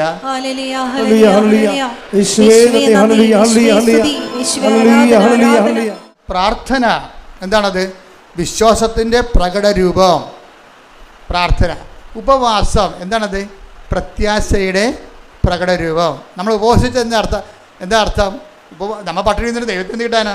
ദൈവത്തിന് കിട്ടണത് നമ്മൾ ആ വിഷയത്തിൽ പ്രത്യാശ അർപ്പിക്കുന്നു. കർത്താവിൽ നമ്മൾ പ്രത്യാശ അർപ്പിക്കുന്നു. അതിന് പകരം അത് കർത്താവിൽ നമ്മൾ പ്രത്യാശ അർപ്പിക്കുന്നുവെന്ന് ദൈവത്തോട് പറയാൻ വേണ്ടിയാണ് നമ്മളെന്ത് ചെയ്യണത്? ഉപവസിക്കണത്. റെഡിയാ? അപ്പോൾ ഉപവസിക്കണത് എന്തിനാണ്? പ്രത്യാശ എന്ന പുണ്യം. ഇപ്പോൾ നമ്മൾ ജപമാല പ്രാർത്ഥിക്കുമ്പോൾ എന്താ? ഞങ്ങൾ പ്രത്യാശ എന്ന പുണ്യമുണ്ടായി വർദ്ധിക്കുവാൻ നിരത്തിക്കുവാനോട് അപേക്ഷിക്കണമേ. അതുതന്നെയാണ് നമ്മൾ ഉപവസിച്ചുകൊണ്ട് ദൈവത്തോട് പറയുന്നത്. എന്താണ്? ഞാൻ ഉപവസിക്കുന്നു. കാര്യം എന്താണ്? നിന്നിലുള്ള എൻ്റെ പ്രത്യാശയെ ഞാൻ പ്രകടിപ്പിക്കുന്നു. മനസ്സിലായില്ലേ? അപ്പോൾ ഇപ്പോൾ ഓരോ പ്രോബ്ലംസിനും കറസ്പോണ്ടായിട്ടുള്ള മെഷീനറിയാണ് ഉപയോഗിക്കേണ്ടത്. ഇപ്പോൾ ചില സ്ക്രൂ ഒക്കെ തിരിക്കാൻ സ്ക്രൂ ഡ്രൈവർ ഒരു 8ൻ്റെ സ്ക്രൂ തന്നെ സ്പാനർ എടുക്കുമ്പോൾ 8ൻ്റെ സ്പാനർ എടുത്തതെന്ന് പറയത്തില്ലേ? അപ്പോൾ അത് 8ൻ്റെ തിരിച്ച് കഴിഞ്ഞാൽ തിറങ്ങും. ചിലത് പറയും ഇത് 8ൻ്റെ പിടിക്കണില്ല 14ൻ്റെ എടുക്കാൻ പറയും. അപ്പോൾ മെക്കാനിസ്റ്റുകൾ ഉടനെ 14ൻ്റെ എടുത്ത് കൊടുക്കും. അപ്പോൾ 14 ഇട്ട് തിരിക്കും. അപ്പോൾ ചിലത് പ്രാർത്ഥന കൊണ്ട് നടക്കത്തില്ല, 8ൻ്റെ കൊണ്ട് നടക്കത്തില്ല. പിന്നെ എന്ത് ചെയ്യും? ഉപവാസം കയറ്റിവിടും 14ൻ്റെത്. ചിലത് 14ൻ്റെ കൊണ്ട് നടക്കത്തില്ല. ചില ഡ്രില്ലർ കൊണ്ടുവന്നിട്ട് തിരിക്കേണ്ടി വരും ആ സാധനം. അതിനാണ് സ്നേഹം എന്ന് പറയണത്. വിശ്വാസം അറിവ് കൊണ്ട് വിശ്വാസത്തിന് ആദ്യ നിലവാരം പ്രഥമ പാഠങ്ങൾ എന്തിനുള്ളതാണ്? പിന്നിടാൻ വേണ്ടിയുള്ളതാണ്, തള്ളിക്കളയാൻ വേണ്ടിയുള്ളതാണ്. അവിടെ 90 വയസ്സ് വരെ പ്രഥമ പാഠം കടിച്ചതും കിടക്കരുത്. 90 വയസ്സായി ഇപ്പോഴും വിശ്വാസത്തിൻ്റെ പ്രഥമ പാഠമാണ്. എന്താ പ്രശ്നം? നിങ്ങൾ ഈ ഭൗതിക അനുഗ്രഹങ്ങൾ മാത്രം ആഗ്രഹിച്ചാണ് ഇത് കർത്താവിൽ വന്നിരിക്കണമെന്നുണ്ടെങ്കിൽ ചില ആൾക്കാർ സാത്താൻ ഭക്ഷണത്തിന് പോയില്ലേ? അവരെയൊക്കെ ഈ ജീവിതം മാത്രമേ അവനെയൊക്കെ ഉള്ളതെന്നറിയാം. അതുകൊണ്ട് സാത്താനെങ്കിൽ സാത്താൻ, കള്ളനോട്ടെ, കരിഞ്ചന്ത. അപ്പോൾ അവിടെ പോയാൽ പിന്നെ പ്രാർത്ഥന പോലും ആവശ്യമില്ല. പോക്കൃത്തരക്കാരൻ ജീവിക്കാം. 5 പെണ്ണുങ്ങളെ 10 പെണ്ണുങ്ങളെ ഉപയോഗിക്കാം, 10 ആണുങ്ങളെ ഉപയോഗിക്കാം, എത്ര വേണമെങ്കിൽ ഡൈവേഴ്സ് ചെയ്യാം. നമുക്ക് ബിസിനസ് വളർന്ന് ഇവിടെ സാത്താനടുത്ത് വരുമ്പോൾ ഈ ഉപവാസമില്ല, പ്രാർത്ഥനയുമില്ല, ഒരു പ്രശ്നവുമില്ല. വൃത്തികെട്ട എല്ലാത്തരം പരിപാടിയും കാണിച്ചാലും ശരി, അതനുസരിച്ചുകൊണ്ട് ഭൗതിക ഉയർച്ച ഉണ്ടാകും. അതുകൊണ്ടാണ് ബൈബിൾ പറയണത്. ഈശോ എപ്പോഴും ചോദിക്കുന്ന ഒരു ചോദ്യമുണ്ട്. എന്താണ്? Do you want to go? നിങ്ങൾക്കും പോകണമെന്ന് ഉണ്ടോ? എപ്പോഴും നമ്മളോട് നമ്മുടെ സിലബസ് വലുതാക്കിക്കൊണ്ട് കർത്താവ് ചോദിക്കുന്ന കാര്യം എന്താണ്? നിങ്ങൾക്കും പോകണമെന്നുണ്ടോ? അപ്പോൾ അതൊരു ചോദ്യമാണ്. അപ്പോഴേ കുറേ പേര് പോകും അല്ലേ? അതെടുത്തേ 6:63 എടുത്തേ യോഹന്നാൻ്റെ സുവിശേഷം. കട്ടിയാക്കി കർത്താവ് സിലബസ് കട്ടിയാക്കും. പിതാക്കന്മാരെ മരുഭൂമി വെച്ച് മഞ്ഞ ഭക്ഷിച്ചു, അതുപോലെ ഈ അപ്പം ഭക്ഷിക്കുന്ന നിത്യം ജീവിക്കാൻ ലോകത്തിൻ്റെ ജീവന് വേണ്ടി ഞാൻ നൽകുന്ന അപ്പം എൻ്റെ ശരീരം തന്നെയാണ്. അപ്പോൾ എൻ്റെ ശരീരം തന്നെയാണെന്ന് പറയുമ്പോൾ സിലബസ് കട്ടിയായി. അവർ ചോദിക്കും ഇയാളുടെ ശരീരം ഇയാൾ യൗസേപ്പിൻ്റെ മകനല്ലേ, മറിയമല്ലേ ഇയാളുടെ അമ്മ, ഇയാളുടെ ശരീരം നമ്മളെങ്ങനെ ഭക്ഷിക്കണത്, ഇതെന്നെ വർത്താനം നീക്കും, കഠിനമാണെന്നൊക്കെ പറയും. അപ്പോൾ അങ്ങനെ കുറേ ആൾക്കാരിട്ട് സിലബസ് കഠിനമാക്കും, വിശ്വാസത്തിൻ്റെ വിഷയം കഠിനമാക്കും. വിശ്വാസത്തിൻ്റെ വിഷയം കഠിനമാക്കുമ്പോൾ എൻ്റെ അർത്ഥം എന്താണ്? നിങ്ങളെ പ്രഥമ പാഠങ്ങൾ പിന്നിട്ട് വന്നതിൻ്റെ അർത്ഥം വിശ്വാസത്തിൻ്റെ വിഷയം കഠിനമാകും. അപ്പോൾ അതിൻ്റെ പ്രഥമ പാഠങ്ങൾ പിന്നിട്ട് എന്താണ്? ഇനി പക്വതയാണുള്ളതാണ്, അടയാളമില്ലാത്ത കാലം അമ്മയോടൊപ്പം എന്ന് പറഞ്ഞ് എനിക്കൊരു പുസ്തകമുണ്ട്. അതായത് പക്വതയ്ക്ക് വളരുമ്പോൾ പിന്നീട് ആ ഒരു ഭാഗം എടുത്ത് യോഹന്നാൻ 6:67. യോഹന്നാൻ 6:67. യേശു 12 പേരോടുമായി ചോദിച്ചു, നിങ്ങളും പോകാൻ ആഗ്രഹിക്കുന്നുവോ? അപ്പം നമ്മൾ ഇടയ്ക്ക് ഇങ്ങനെ കൊടയും. എൻ്റെ അർത്ഥം എന്താ? ഇട്ടും പൊടാന്നതിൻ്റെ അർത്ഥം ഇനിയുള്ള പാഠം നിങ്ങൾ നിൽക്കണമെന്നില്ല, കാര്യത്തിൽ കട്ടിയാണ്. കർത്താവിൻ്റെ ഉദ്ദേശം എന്ന് പറയുന്നത് അതാണ്. പ്രഥമ പാഠങ്ങൾ പിന്നിടുമ്പോൾ നമുക്ക് എപ്പോഴും ഒരു ഡ്രൈനെസ് തോന്നും. നമ്മൾ ഇപ്പോൾ കുറേ പ്രാർത്ഥിക്കുന്നു, ചില സമയത്ത് നമുക്ക് ആത്മീയ വരൾച്ച തോന്നും. അച്ഛന്മാർക്കൊക്കെ എപ്പോഴും തോന്നും. കാര്യം അവർ കടകടാന്നിങ്ങനെ വളരണ കാരണം വളർച്ചയുടെ ഘട്ടത്തിൽ ഭയങ്കരമായിട്ട് അയ്യോ ദൈവം ഉണ്ടോ എന്നൊക്കെ ചോദിച്ചു പോകും. അതിനെ കുഴപ്പമില്ല, വിശുദ്ധന്മാർക്കും തോന്നിയായിരുന്നു, ജോൺ ഓഫ് ദി ക്രോസിനും തോന്നിയായിരുന്നു. അയാൾ പറഞ്ഞത് dark night of the soul എന്ന് പറയും, ആത്മാവിൻ്റെ രാത്രി. ദൈവത്തെക്കുറിച്ച് ഒരു പിടിയും കിട്ടണില്ല. ഇത്രയും നാൾ ജീവിച്ചു, ഭയങ്കര വിശുദ്ധിയോടെ ജീവിച്ചു, പക്ഷേ ചില സമയത്ത് ലെഫ്റ്റ് ഇൻ ദി എയർ, ദൈവം ഉണ്ടോ എന്ന് പോലും സംശയമാണ്. വളർച്ചയുടെ പാഠങ്ങൾ. അപ്പോൾ ട്രാൻസിഷൻ പീരീഡിൽ എപ്പോഴും ഇതുപോലെ വാക്കംനെസ് ഉണ്ടാവും. അതായത് നമ്മൾ വിശ്വാസത്തിൻ്റെ പ്രഥമ പാഠങ്ങൾ. ഇപ്പം നിങ്ങൾ ആദ്യം എന്താ ചെയ്യണത്? അറിവും പ്രാർത്ഥനയും, അതിൻ്റെ പാഠം കഴിഞ്ഞിട്ട് ഉപവാസവും പ്രത്യാശയും, ഇല്ലേ? അതിൻ്റെ പാഠവും കഴിഞ്ഞു പോകും. ഇനി എന്താണ്? പ്രാർത്ഥനയും കൊണ്ട് ഉപവാസം കൊണ്ട് നിൽക്കാത്ത കാര്യങ്ങൾ വരും. 17:21 എന്താ പറയണത്? പ്രാർത്ഥന കൊണ്ട് ഉപവാസം കൊണ്ട് മാത്രമേ ഇവറ്റകൾ പുറത്തു പോകത്തുള്ളൂ.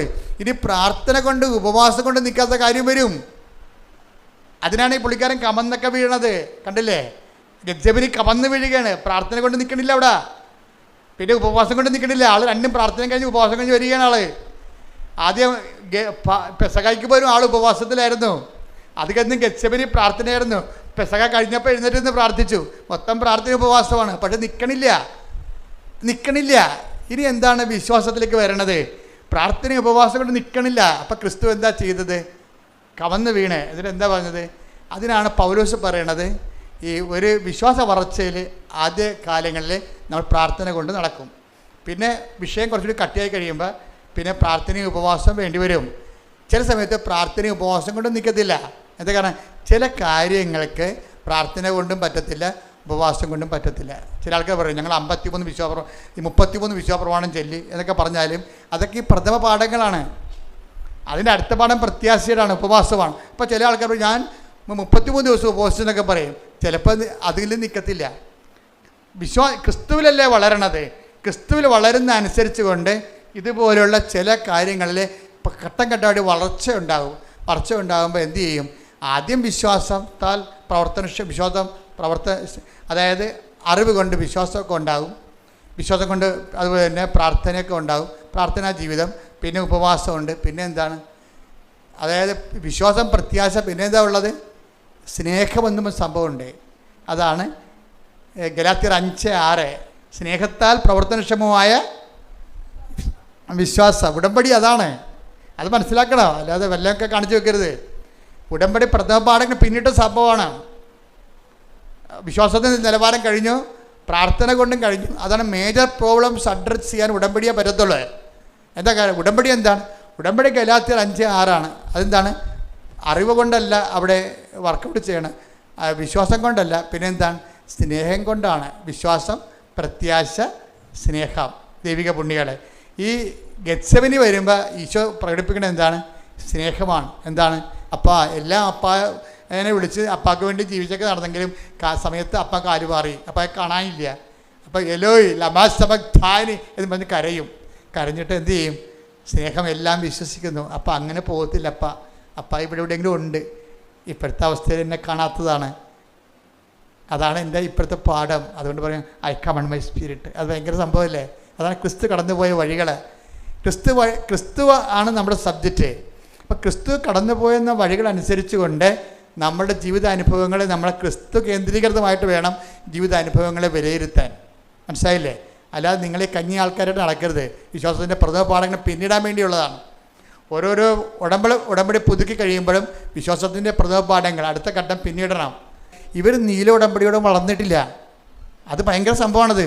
ഇവരിപ്പോഴും പണ്ട് പേരക്കിടങ്ങൾക്ക് ആനയാണ് കുനിയെന്നൊക്കെ പറഞ്ഞിട്ട് കരഞ്ഞു കൂപ്പി പണ്ട് പച്ച ഉടമ്പടി എടുത്ത കാലത്ത് എന്താണ് ഇവർ പറഞ്ഞത്, അത് ആ നിലവാരം തന്നെ ഈ പണ്ടാരത്തിന് ഇപ്പോഴും ഉള്ളത്. അതുകൊണ്ട് ഇനി കാണുമ്പോൾ തന്നെ എനിക്ക് പറയും, കർത്താവിന് പണി കൊടുക്കാൻ വേണ്ടി രാവിലെ വണ്ടിയും കയറി വന്നിരിക്കണമെന്നുണ്ട്. ഇത് ഇവർ വളരണില്ല, ഇവർ വളർന്നിട്ടില്ല. ഈ സംഭവം ഈ വിശ്വാസത്തിൻ്റെ പ്രഥമ പാഠങ്ങൾ പിന്നിട്ട് കഴിഞ്ഞാൽ നിങ്ങൾ എൻ്റെ അടുത്ത് വരത്തില്ല. എൻ്റെ അടുത്തല്ല, ദൈവത്തിൻ്റെ അടുത്ത് പോലും നമ്മൾ ചെല്ലത്തില്ല. എന്താ കാര്യം?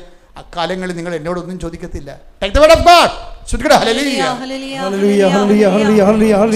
യോഹന്നാൻ 16:23. അന്ന് നിങ്ങൾ എന്നോട് ഒന്നും ചോദിക്കുകയില്ല. അപ്പം അതാണ് വിശ്വാസത്തിൻ്റെ പ്രഥമ പാഠങ്ങൾ പിന്നിട്ട് ഒരാൾ പക്വതയിലെത്തി കഴിഞ്ഞാൽ എല്ലായിടത്തും ഓടി ഒരു ദൈവത്തിൻ്റെ അടുത്ത് വരത്തില്ല. എന്താണ്? അപ്പ ഇവിടെ ഉണ്ടെന്നുള്ളത് എന്നെ കൈവിട്ട പോലെ എനിക്ക് തോന്നണത്, but I still believe in. എന്താണ്? എൻ്റെ വിശ്വാസം ഇപ്പോൾ വർക്കൗട്ട് ചെയ്യണത് കേൾവിയിൽ നിന്നൊന്നുമല്ല, പിന്നെ എന്താണ്? പ്രത്യാശയിൽ നിന്നുള്ള വിശ്വാസം വർക്കൗട്ട് ചെയ്യണത് സ്നേഹം കൊണ്ടാണ്. സ്നേഹത്താൽ പ്രവർത്തനക്ഷമമായ വിശ്വാസമായതുകൊണ്ട് എന്ത് ചെയ്യും? 1 Corinthians 13:7 വർക്കൗട്ട് ചെയ്യണം. അപ്പോൾ അത് വളർച്ചയുടെ പ്രഥമ പാഠം പിന്നിട്ട് കഴിഞ്ഞാൽ പക്വതയേക്കല്ല വളരണത്. അപ്പോൾ പക്വത എന്ന് പറഞ്ഞാൽ എന്താണ്? അത് ഈ 1 Corinthians 13:7. സ്നേഹം സകലതും സഹിക്കുന്നു. സ്നേഹം സകലതും സഹിക്കുന്നു, സകലതും വിശ്വസിക്കുന്നു. വിശ്വസിക്കുന്നു. ഇതാണ് വിഷയം. അതായത് ആ കുരിശിൽ സംഭവിക്കണ ഇതാണ്. ഏലോയ് ഏലോയ് ലമാ സബക്താനി എന്ന് ഈശോ ചോദിക്കത്തില്ലേ? അപ്പം നീ എന്നെ കൈവിട്ടോന്ന് ചോദിക്കണില്ലേ? എന്നിട്ട് എന്താ പറയണത്? അതായത് അവിടെ ഈശോയുടെ ഉപവാസം കഴിഞ്ഞു, പ്രാർത്ഥന കഴിഞ്ഞു, ഉപവാസം കഴിഞ്ഞു. പക്ഷേ ദൈവം കൈവിട്ട പോലെ ആയിപ്പോയി. പ്രാർത്ഥിച്ചിട്ട് നിന്നില്ലല്ല, പ്രാർത്ഥിച്ചിട്ട് നിന്നോ? പിന്നെ എന്താണ്? പിന്നെ ഇത് ഈശോ ഉപവസിച്ചു. കഴിക്കുന്ന ഈ ഒടുക്കത്തെ താഴത്തിൽ ഇരുന്നുകൊണ്ട് 10 ദിവസം പറയുന്നുണ്ട്, കഴിക്കണില്ലേ എന്ന് പറയും. അപ്പോൾ ഈശോ പറയും, എനിക്കിനി ഉപവാസമാണ്, നാളെ ഈ സമയത്ത് അപ്പായുടെ കൂടെ മേശപ്പുറത്ത് പെസക ഞാൻ കഴിക്കും, സ്വർഗീയ എഴുന്നേശാരയിലെന്ന് പറയും. എന്നിട്ട് അവൻ എഴുന്നേരുന്നിട്ടും ഭയങ്കരമായൊരു സ്വസ്രഗീതം ആലപിക്കും. എല്ലാവരും കൈയടിച്ച് സ്തുതിച്ച് പുറത്തു പോകും. കുറച്ച് കഴിയുമ്പോൾ അവൻ താഴെ വീഴും. എന്താ കാര്യം? ഇത്രയും പ്രാർത്ഥന ഉപവാസം ഉണ്ടെങ്കിലും അവന് അഭിമുഖീകരിക്കേണ്ട വിഷയത്തെ കൈകാര്യം ചെയ്യാൻ ഈ പ്രാർത്ഥനയ്ക്ക് ഉപവാസത്തിനും പറ്റണില്ല. അതാണ് വിഷയം. ആ വീണുപോയി. ആ വീണിട്ട് പിന്നെ അവൻ്റെ കയ്യിൽ നിന്നെല്ലാം വിട്ടുപോകുന്നുണ്ട്. അവൻ ലോകത്തിൻ്റെ പാപത്തിൻ്റെ ശാപത്തിന് വേണ്ടി സ്വയം ഏറ്റെടുത്തപ്പോൾ അതിൻ്റെ വേദനയും നീറ്റലും എല്ലാം അവൻ അനുഭവിച്ചു. അവൻ കുറിച്ച് തൂങ്ങി തർക്കപ്പെട്ടു. അപ്പോൾ അവന് സങ്കടമായി. പ്രാർത്ഥന കൊണ്ട് ഉപവാസം കൊണ്ടും കുരിശിനെ അതിജീവിക്കാൻ പറ്റണില്ല. അപ്പോൾ എന്ത് പറഞ്ഞു? എലോയ് ലമാ സബക്താനി, എന്താണ് നീ എന്നെ ഉപേക്ഷിച്ചത്? അപ്പോൾ പരിശുദ്ധാത്മാവ് വിട്ടുപിരിയാതെ നിന്നിട്ട് പറഞ്ഞു, അപ്പായല്ലേ ഇപ്പം നീ കാണാതിരിക്കാനുള്ള, ഇനി 1 മിനിറ്റ് കഴിയുമ്പോൾ ഞാനും കൂടി പോകാൻ അപ്പ എനിക്ക് ആ കമാൻഡ് തന്നിട്ടുണ്ട്. അതുകൊണ്ട് ഞാനും പോകാൻ പോവുകയാണ്. നീ ഒരു പണി ചെയ്യണം. സ്നേഹം എല്ലാം വിശ്വസിക്കുന്നു. അപ്പ ഇവിടെ ഉണ്ടെന്ന് നീ വിശ്വസിക്കണം. എന്നിട്ട് നീ അപ്പായിക്ക് നിൻ്റെ ആത്മാവിനെ ഏൽപ്പിക്കണം. ഉടനെ അവൻ പറഞ്ഞു, പരിശുദ്ധാത്മാവ് ഇറങ്ങിപ്പോവുകയും ആ ഒറ്റ വാക്ക് ആ സമയത്ത് അവൻ പറഞ്ഞുകൊണ്ടിരുന്ന്, ഐ കമൺ മൈ സ്പിരിറ്റ്. എന്നിട്ട് അവൻ തല പലത്തേക്ക് ചായച്ചു, ജീവൻ സമർപ്പിച്ചെന്ന് പറയും. ഇതാണ് സ്നേഹത്താൽ പ്രവർത്തനക്ഷമമായ വിശ്വാസം. കൈയടിക്കട്ടെ, ശ്രുതികട്ടെ. ഹല്ലേലൂയ, ഹല്ലേലൂയ, ഹല്ലേലൂയ, ഹല്ലേലൂയ, ഹല്ലേലൂയ. പ്രതീക്ഷയ്ക്കപ്പുറത്തുള്ള കാര്യങ്ങൾ സമർപ്പിക്കുന്നു. ആരാധനയിലൂടെ അഭിഷേകിച്ചു.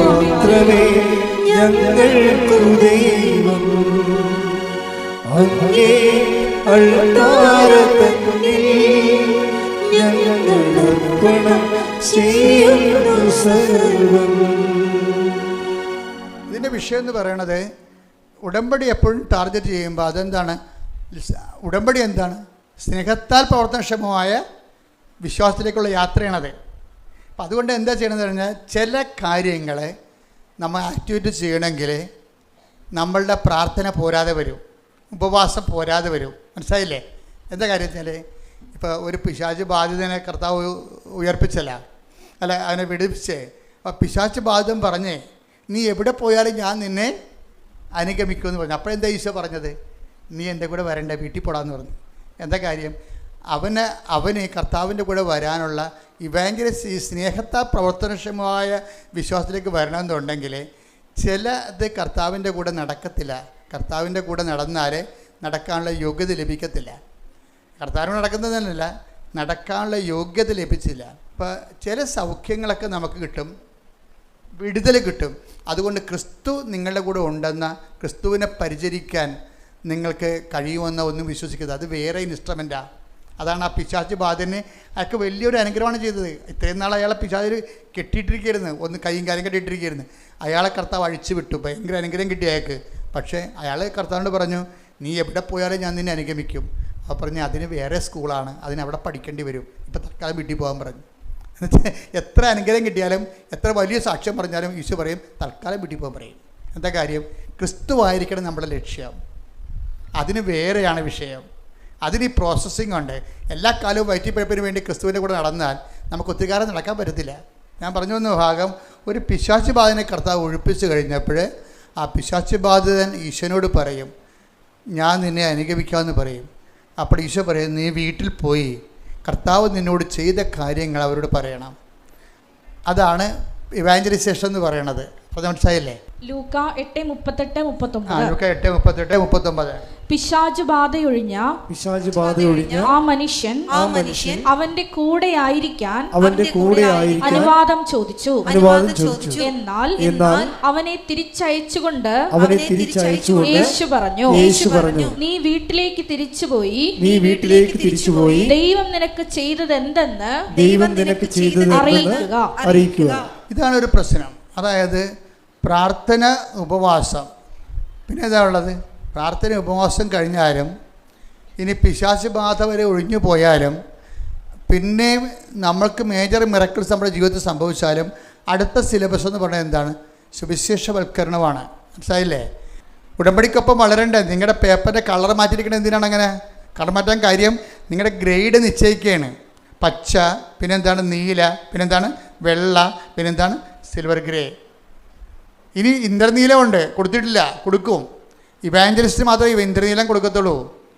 അത് അങ്ങനെ ഒരാളെ കണ്ടെത്തണം നമ്മൾ. എന്താ വിഷയം എന്ന് പറയണത്? ഈ ഉടമ്പടി പുതുക്കുന്നവർ ശ്രദ്ധിച്ച് കേൾക്കണം ഈ ക്ലാസ്സുകൾ. അതായത് ആ പച്ചയുടെ കാലം കഴിയുമ്പോൾ പ്രഥമ പാഠം പിന്നിട്ടു. പിന്നെ എന്താണ്? പക്വതയിലേക്കുള്ള വളർച്ചയാണ്. പിന്നെ എന്താണ്? അവിടെ ഉപവാസത്തിനാണ് പ്രാധാന്യം വരണത്.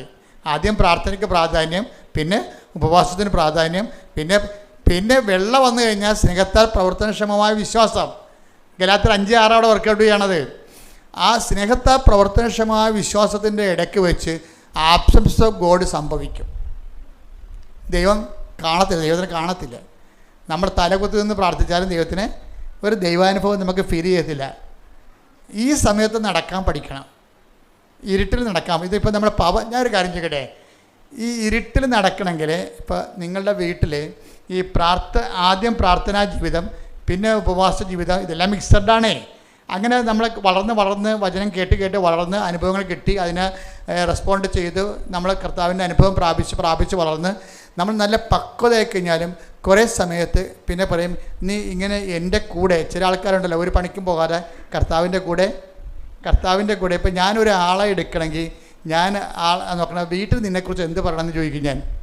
വീട്ടുകാർക്ക് എല്ലാ പ്രകൃതവും അറിയാം നിങ്ങളുടെ. അതുകൊണ്ട് ഒരാളെക്കുറിച്ച് വീട്ടുകാരെന്ത് പറയുന്നു എന്നുള്ളതാണ് അവരാൾ സുവിശേഷം സ്വീകരിച്ചോ ഇല്ലെന്ന് അറിയണത്. വീട്ടുകാർക്ക് നിങ്ങളെക്കുറിച്ചുള്ള അസസ്മെൻ്റ് എന്താണ്? നിങ്ങളുടെ കക്ഷത്ത് ബൈബിളുണ്ട്, കൈ കൊന്തമുണ്ട്, കാണുമ്പോഴൊക്കെ നിങ്ങൾ തുറന്നു നോക്കുന്നുണ്ട്, ഓരോ കാര്യം പറയുന്നുണ്ട് നിങ്ങൾ. പക്ഷേ വീട്ടുകാർക്ക് അസസ്മെൻ്റ് എന്താണ്? അതാണ് നിങ്ങളുടെ സ്റ്റാറ്റസ് എന്ന് പറയണത്. അതാണ് നിങ്ങൾ. ഇപ്പം ഇവനെന്താ പറയണത്? കർത്താവിനോട് പറഞ്ഞു, എവിടെ പോയാലും ഞാൻ നിൻ്റെ കൂടെ ഉണ്ടാകുമെന്ന്. അപ്പം ഈശോ പറഞ്ഞ്, അങ്ങനെ അത്രയും നീ വളർന്നിട്ടില്ല, നീ ആരാണെന്ന് അറിയാൻ വേണ്ടി വീട്ടിൽ ചെന്ന് നോക്കാൻ പറയും. വീട്ടിൽ നിന്ന് പറയാൻ പറഞ്ഞു. വീട്ടിലുള്ളവരോട് നീ സുവിശേഷം ജീവിച്ച് നോക്ക്, എന്നിട്ട് തിരിച്ചു വരാൻ പറയും. ഏറ്റവും സുവിശേഷം ജീവിക്കാൻ പാടെ എവിടെയെന്ന് അറിയാവാ? നമ്മുടെ വീട്ടിലാണ്.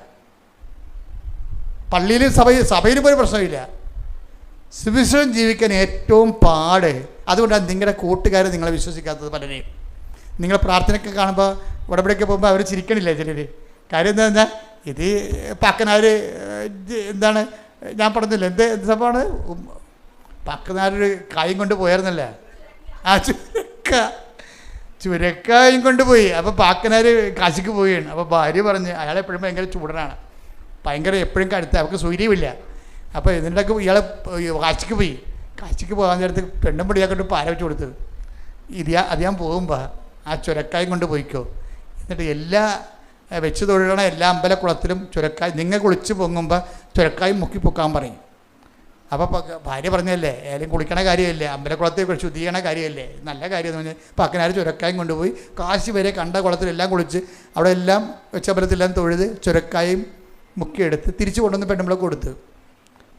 അപ്പോൾ അവർ കറി വെക്കുകയും ചെയ്ത്. കറി വെച്ച് കഴിഞ്ഞപ്പോൾ അത് മാത്രമായിട്ട് കറി വെച്ച്. അപ്പം പാക്കനാർ ഈ പെണ്ണുമ്പോഴോട് തന്തയൊക്കെ വിളിച്ച് ഇതെന്തൊരു കൈക്കളല്ലാന്ന് പറഞ്ഞു. അപ്പോൾ പറഞ്ഞു അതന്നെ നിങ്ങൾ വേറെ മാറ്റമൊന്നുമില്ല, കാശിക്ക് പോയെന്നേ ഉള്ളെന്ന്. കാശിക്ക് പോയെന്നേ ഉള്ളൂ, ഈ ചുരക്കട അവസ്ഥ തന്നെയാണ് നിങ്ങൾക്കുള്ളതെന്ന്. ഇതുപോലെ ഒരു പ്രോസസ്സിങ് നമുക്കറിയണം. എനിക്കത് എന്നെ കുറേ ചോദിച്ചിട്ടുണ്ട്. എനിക്ക് ഒരാൾ എന്തെങ്കിലും പറയുമ്പോഴേ അത് എന്താണ് പറയണമെന്നല്ല ഞാൻ എൻ്റെ മനസ്സിൽ പരിശുദ്ധാത്മാവ് പറയണത്, എന്തുകൊണ്ട് പറയണമെന്നാണ്. അതവിടെ അരൂപിയുടെ പ്രശ്നമാണ്. അപ്പോൾ ഇവർ കള്ളത്തര ഒളിപ്പിച്ച് വെച്ചിട്ടുണ്ട്, വേറൊരു കാര്യമാണ് പറയണമെന്നുള്ളതുകൊണ്ട് അതെനിക്ക് പെട്ടെന്ന് അറിയാൻ പറ്റും. അപ്പോൾ ഞാൻ സാധാരണ ശരിക്കും ചൂടാവും. അപ്പോൾ ഈ കുറേ നാളെ കൂടെ നടക്കുന്നവർ ചോദിക്കുവേ, സത്യം പറഞ്ഞ അച്ഛൻ ഈ മാതാവിനെ കണ്ടെങ്കിൽ പിന്നെ പാകപ്പെട്ട് സൗമ്യമായിട്ടൊക്കെ കിടക്കേണ്ടതല്ലേ. നമുക്ക് സൗമ്യമായിട്ട് നമ്മൾ ശാസിക്കേണ്ട സമയത്ത് ശാസിക്കണം. അല്ലെങ്കിൽ നിങ്ങളുടെ കുഞ്ഞുങ്ങൾ പോലും വഴിതെറ്റി വളഞ്ഞു പോകും. ശാസിക്കേണ്ട സമയത്ത് തെറ്റ് കാണുമ്പോൾ അത് ശാസിക്കണം. പക്ഷേ അതിൻ്റെ പേരിൽ അത് വിശ്വാസത്തിൻ്റെ വിഷയമായിട്ട് എടുക്കരുത്. വിശ്വാസത്തിൻ്റെ വിഷയമാണത്, പക്ഷേ അതിനെ വെച്ച് അസസ് ചെയ്യാൻ പറ്റത്തില്ല നമുക്ക് ഒരാളെ. അതുകൊണ്ട് നിങ്ങൾ പറയരുത് വീട്ടിൽ പോകുമ്പോൾ എല്ലാം ക്ഷമിക്കണം, അച്ഛൻ പറഞ്ഞിട്ടുണ്ട് ഞാൻ ഉടമ്പടിയിലാണ്, അതുകൊണ്ട് വായി നാക്കിടരുത് പുറത്തെടുക്കണമെന്ന് പറഞ്ഞൊരു കാര്യമില്ല. നിങ്ങളുടെ മക്കൾ ചിലപ്പോൾ കഞ്ചാവ് വലിച്ച് അവൻ്റെ ഉടുപ്പ് കഴുകാൻ എടുക്കുമ്പോഴായിരിക്കും ചിലപ്പോൾ കഞ്ചാവ് ഇരിക്കണത്. അപ്പം തന്നെ കൈ കിട്ടിയ സാധനം കൊണ്ട് തലക്കടി അടിക്കണം. അപ്പം തന്നെ എന്താ കാര്യം? അമ്മയ്ക്ക് അടിക്കാൻ അധികാരമുണ്ട്, അമ്മയ്ക്ക് പ്രായമില്ലല്ല. കാര്യം അത്രയും അധികാരം വേറെ ആർക്കും ഇല്ല. കാര്യം നിങ്ങളുടെ ഇൻവെസ്റ്റ്മെൻ്റ് അല്ലേ അത്. അപ്പോൾ അമ്മ ഉള്ളിടത്തോളം കാലം എത്ര പേരാണ് വിശുദ്ധിയോട് ജീവിക്കണത്? ആരെങ്കിലും ഇന്ന് വെടിപ്പും മെനയോടെ ജീവിക്കുന്നുണ്ടെങ്കിൽ ഒരു കാര്യം അവരുടെ അമ്മയാണ് എൻ്റെ കാരണം. കാര്യം അമ്മയുടെ ശാസനയിലും കാര്യം അമ്മയ്ക്കൊരു ഗുണമുണ്ട്, അമ്മ എത്ര ഉപദ്രവിച്ചാലും അമ്മയുടെ സ്നേഹത്തെ അവിശ്വസിക്കത്തില്ല മക്കൾ. എന്താ കാര്യം? ആ സ്നേഹം അവർ അനുഭവിച്ചിട്ടുള്ളതാണ്. അതുകൊണ്ട് അമ്മയുടെ സങ്കടം കൊണ്ടാണ് അടിക്കണമെന്നേ മക്കൾ വിചാരിക്കത്തുള്ളൂ. കാര്യം ദൈവം കഴിഞ്ഞാൽ പിന്നെ അമ്മയേ ഉള്ളൂ, അത് കഴിഞ്ഞാണ് അച്ഛനുള്ളത് വിശ്വാസ പഠനങ്ങളിൽ.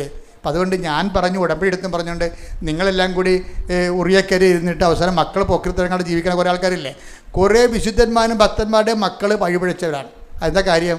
അവർ വിശുദ്ധി കീപ്പ് ചെയ്യാൻ വേണ്ടി വാഗം മിണ്ടാ പ്രാണികളായിട്ട് നടന്നിട്ട് മക്കൾക്ക് അവരുടെ അത് തരമായിട്ട് എടുത്തിട്ട് അവർക്ക് അവരുടെ ഇഷ്ടം പോലെ അവർ ജീവിക്കും. അത് ഞാൻ ഇടവകെ കണ്ട കാര്യങ്ങളാണ്. അപ്പം അതുകൊണ്ട് നിങ്ങളെപ്പോഴും ശ്രദ്ധിക്കേണ്ട വിഷയം ഇതാണ്. ഈ ഉടമ്പടിയുടെ വിഷയത്തിൽ നമ്മൾ വിഷയവും വിശ്വാസ വളർച്ചയും വളരെ ബന്ധപ്പെട്ട കാര്യങ്ങളാണ്. കാരണം വിശ്വാസം നല്ലതിനെ സംബന്ധിച്ചിടത്തോളം ഓരോ ഘട്ടം ചെല്ലുമ്പോഴും നമ്മൾക്ക് വളർച്ച ഉണ്ടാകണം, വളർച്ച രേഖപ്പെടുത്തണം. വളർച്ച രേഖപ്പെടുത്താത്ത കൊണ്ടാണ് അതേ വിഷയം റെക്കർ ചെയ്യണത്. നമ്മളത് പഠിച്ചതാണ്, നമ്മൾ ആ വിഷയം വന്ന് ഇന്ന നിലപാട് എടുക്കത്തുള്ളൂ എന്ന് കണ്ടു കഴിഞ്ഞാൽ പിന്നീട് കർത്താവ് ആ വിഷയം മാറ്റിയിട്ട് വേറെ സബ്ജക്റ്റ്.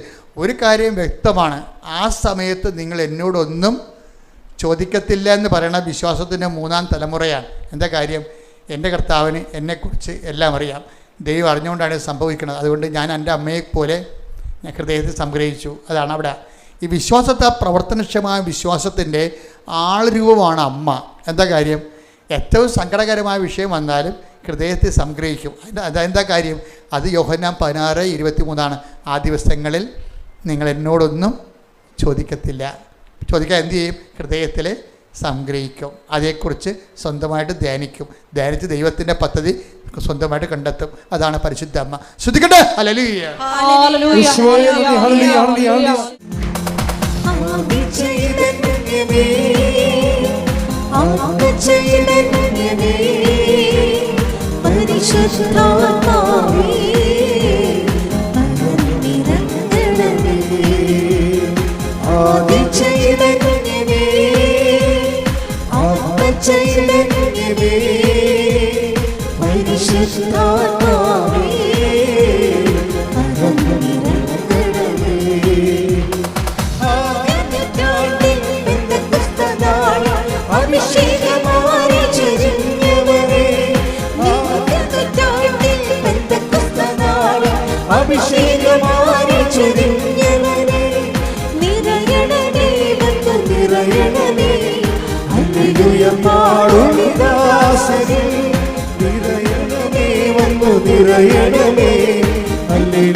അതായത് പരിശുദ്ധ അമ്മ ഈ വിശ്വാസത്തിൻ്റെ പ്രഥമ പാഠങ്ങൾ പിന്നിടുമ്പോൾ നമുക്ക് ഒരേ മണിയടിക്കും. സുവിശേഷത്തിൽ നമുക്കറിയാൻ പറ്റും. എന്താ ചെയ്യണത്?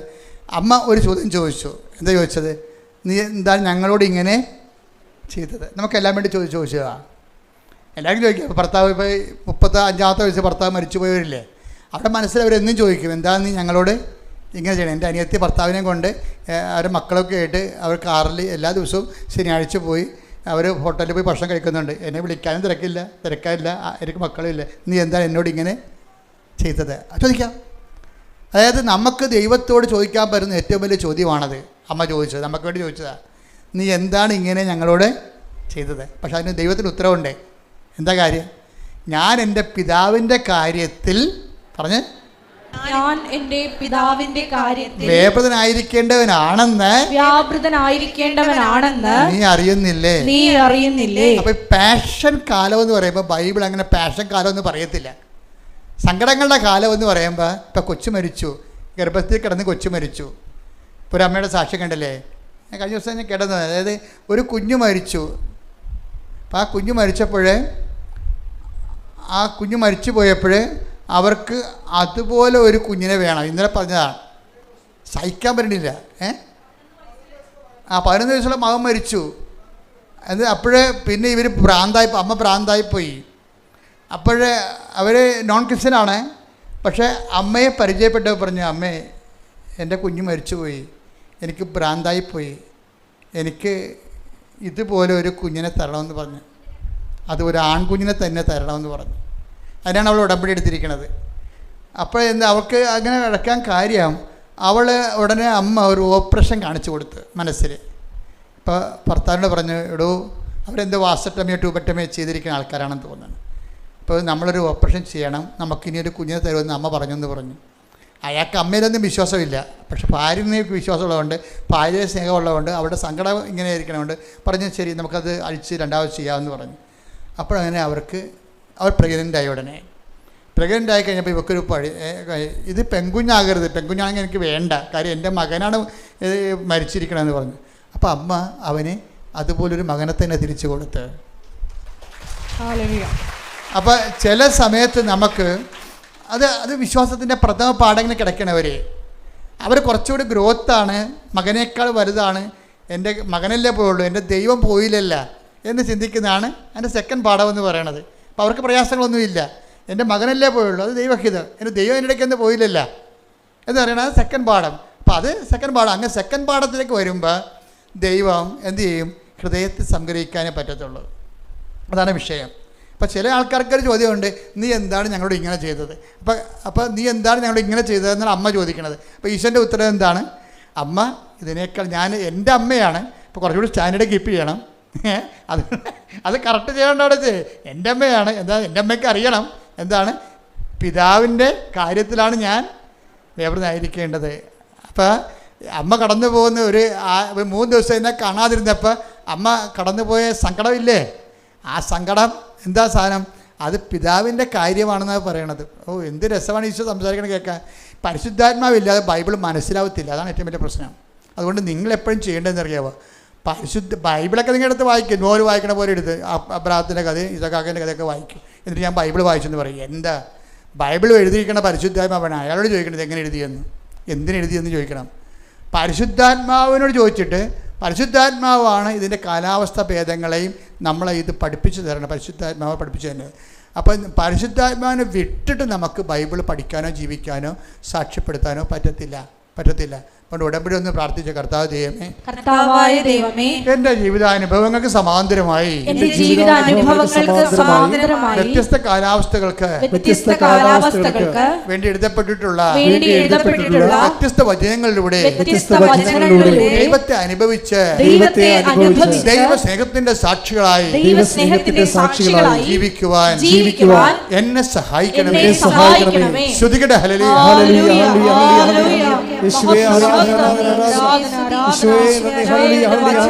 അഭിഷേകത്തോടെ വായിക്കുവാൻ, അർത്ഥമറിഞ്ഞ് വായിക്കുവാൻ ആരാധനയിലൂടെ പ്രത്യേക അഭിഷേകം നൽകണമേ. പരിശുദ്ധ പരമദിവ്യകാരുണ്യത്തിന് നമ്മൾ എന്തെങ്കിലും ഒരു ഗ്യാപ്പ് വന്നാൽ അതിൻ്റെ പിന്നിൽ കിടന്നുകൊണ്ട് ഉടമ്പടി ഡൗൺ ആക്കരുത്. ചില സമയത്ത് ചില ഗ്യാപ്പുകൾ വരും അല്ലേ? ചില സമയത്ത് ദൈവത്തിൻ്റെ ഒരു ഇടപെടലും ഇല്ലാത്തൊരു സമയം ഉണ്ടാകും. ഇപ്പം നമ്മുടെ പ്രയാസങ്ങളിൽ നമ്മൾ നിലനിന്ന് പോകും. അപ്പോൾ ഈ അമ്മയും അതുപോലെ ഈശോനെ കാണാത്ത 3 ദിവസം ഉണ്ടായി. അപ്പോൾ അമ്മയും സങ്കടത്തിലൂടെ പോയി. അപ്പോൾ അമ്മ അത് തിരിച്ച് ചോദിച്ചു, എന്തുകൊണ്ടാണ് നീ ഇങ്ങനെ ഞങ്ങളോട് ചെയ്തത് അല്ലേ? എന്തുകൊണ്ടാണ് നീ വായിച്ച ഭാവം വായിച്ചേ?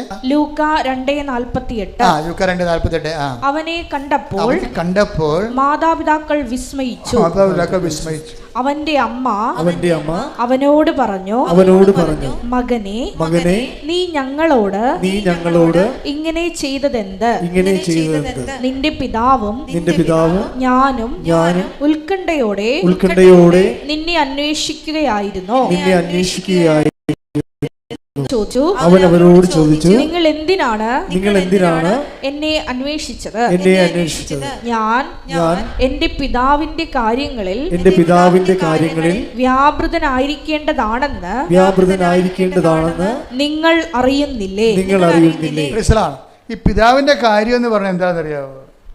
എപ്പോഴും നമ്മൾ ശ്രദ്ധിക്കണം, ഈ ആബ്സൻസ് ഒക്കെ വരുമ്പോഴെല്ലാം നമുക്ക് പ്രാർത്ഥനയ്ക്ക് ഉത്തരവില്ലാത്ത ചില ദിവസങ്ങളുണ്ടാകും. ശ്രദ്ധിക്കണം മക്കളെ, അച്ഛൻ പറയണത്. പ്രാർത്ഥനയ്ക്ക് ഉത്തരമില്ലാത്ത അടിയന്തര സാഹചര്യങ്ങൾ വരും. അത് ശരിക്കും പറഞ്ഞാൽ നമുക്ക് വേദനയും ക്ലേശവുമായിരിക്കും ആ സമയത്ത് ഉണ്ടാകണത്, ഇല്ലേ? അപ്പോൾ നമ്മൾ ചോദിക്കും, ഞാൻ ഉടമ്പടി എടുത്താണല്ല, എന്തായാലും ഞങ്ങളോട് ഇങ്ങനെ ചെയ്യണമെന്ന് നമ്മൾ ചോദിക്കും, ദൈവത്തോട് ചോദിക്കും. അപ്പോൾ ചോദിക്കുമ്പോൾ കർത്താവ് എന്താ പറയണത്? അത് പിതാവിൻ്റെ കാര്യമാണ്. എന്താ കാര്യം? പിതാവിൻ്റെ കാര്യം എന്താണ്? അതായത് പിതാവിൻ്റെ കാര്യമെന്ന് പറയുമ്പോൾ ഈശോ പിതാവിൽ നിന്ന് കൊണ്ടുവന്നത് എന്താണെന്ന് നമ്മൾ അറിയണം.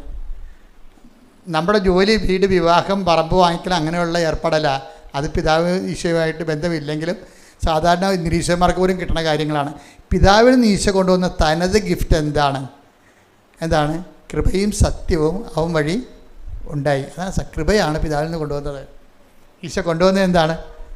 കൃപ. എപ്പോഴും കൃപയെക്കുറിച്ച് പറയുമ്പോൾ പിതാവിനെ പിച്ചൽ ബൈബിളിൻ്റെ ഒരു രസം രീതി അതാണ്. കൃപയെക്കുറിച്ച് പറഞ്ഞാൽ ഉടനെ ബൈബിള് പിതാവിനെ കൊണ്ടുവരൂ. അതാണ് 12:18 എടുത്ത്. മത്തായി 12:18. ഇതാ ഞാൻ തിരഞ്ഞെടുത്ത എന്റെ ദാസൻ, എന്റെ ആത്മാവ് പ്രസാദിച്ച എന്റെ പ്രിയപ്പെട്ടവൻ, ഞാൻ അവന്റെ മേൽ എന്റെ ആത്മാവിനെ അയക്കും. പിതാവിൽ നിന്ന് കൊണ്ടുപോകുന്നത് എന്താണ്? ഈ ആത്മാവാണ്. മനസ്സിലായില്ലേ? ആത്മാവ് പരിശുദ്ധാത്മാവിൻ്റെ കൃപാദാനങ്ങളാണ്. അതാണ് ഈശോ പറയണത്, ഞാൻ പിതാവിനോട് ചോദിക്കുകയും. പിതാവെന്ന് പറഞ്ഞാൽ പിന്നെ പരിശുദ്ധാത്മാവിൻ്റെ നടപടിക്രമമെന്ന് എൻ്റെ അർത്ഥം. എന്താ കാര്യം? പിതാവിനോട് ഞാൻ ചോദിക്കുകയും നിങ്ങൾക്ക് MAക്ക് അഡ്മിഷൻ മേടിച്ച് തരികയും ചെയ്യും, അങ്ങനെയാണ് പറഞ്ഞത്. അല്ല, അതാണ് പ്രശ്നം. ഈ ക്യാഷ് ആൻഡ് കൈൻഡ് പരിപാടിക്ക് പിതാവുമായി ഡയറക്റ്റ് ബന്ധമില്ല. It is already given. അത് നമ്മുടെ ബുദ്ധിയും ബോധവും അനുസരിച്ച് നമ്മളത് ആർജിച്ചെടുക്കുകയാണ് ചെയ്യണത്. പിതാവ് രംഗത്ത് വന്നാൽ, പിതാവിൻ്റെ കാര്യമെന്ന് പറഞ്ഞ് വന്നാൽ അത് എന്താണ് സംഭവം?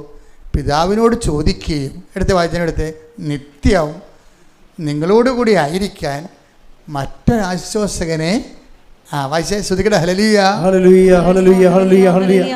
യോഹന്നാൻ 14:16. യോഹന്നാൻ 14:16. ഞാൻ പിതാവിനോട് അപേക്ഷിക്കുകയും എന്നേക്കും നിങ്ങളോട് കൂടെ ആയിരിക്കാൻ മറ്റൊരു സഹായകനെ അവിടുന്ന് നിങ്ങൾക്ക് തരുകയും ചെയ്യും. അതായത് പിതാവിൻ്റെ കാര്യം എന്ന് പറയണതിൻ്റെ ഒരു കാര്യം, പരിശുദ്ധാത്മാവിനെ നമുക്ക് ലഭിക്കുന്നതാണ് പിതാവിൻ്റെ കാര്യം. ആബ്സംസൊക്കെ അതുപോലെ നമ്മുടെ പ്രാർത്ഥനയ്ക്ക് ക്യാഷ് ആൻഡ് കൈൻഡായിട്ട് ഉത്തരം കിട്ടണില്ല എങ്കിൽ ദൈവത്തെ പോലും കാണാത്തൊരു കാലമായിട്ട്, ഇപ്പോൾ പൗലോസിൻ്റെ കപ്പൽ അനുഭവത്തിൽ പറയുന്നില്ലേ, കുറേ നാളത്തേക്ക് സൂര്യനെ കണ്ടില്ലെന്ന്. അങ്ങനെ അത് നമ്മുടെ ജീവിതത്തിലുണ്ടാവും. ജീവിതയാത്രയാണ്, കുറേ നാളത്തേക്ക് നമുക്ക് ഒരു ദൈവാനുഭവം ഇല്ല. അപ്പോൾ ഈ മണ്ടന്മാരെന്നാ ചെയ്യുന്നറിയാവുക? രാവിലെ എഴുന്നേക്കാൻ താമസിക്കും. പ്രത്യക്ഷ പ്രാർത്ഥന വേണമെങ്കിൽ ചിലർ, ശങ്കരാടിയുടെ ഒരു സിനിമയില്ലേ, കൈനീട്ടം വൈകുന്നേരം കിട്ടിയാൽ മതിയാന്ന് ചോദിക്കണില്ലേ?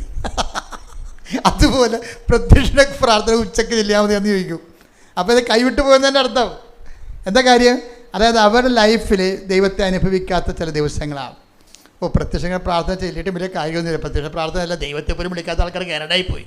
ഇതെല്ലാം ചെയ്തേച്ച് നിൽക്കണം. ഞാൻ നാട്ടിൽ തന്നെ ഇപ്പോൾ ഉണ്ട്. എൻ്റെ ഏജൻറ്റ് എന്നെ പറ്റിച്ചെന്ന് തോന്നുന്നത് പിതാവിന് ആബ്സെൻ്റായിട്ട് തോന്നുന്ന സമയം ഇതാണ്.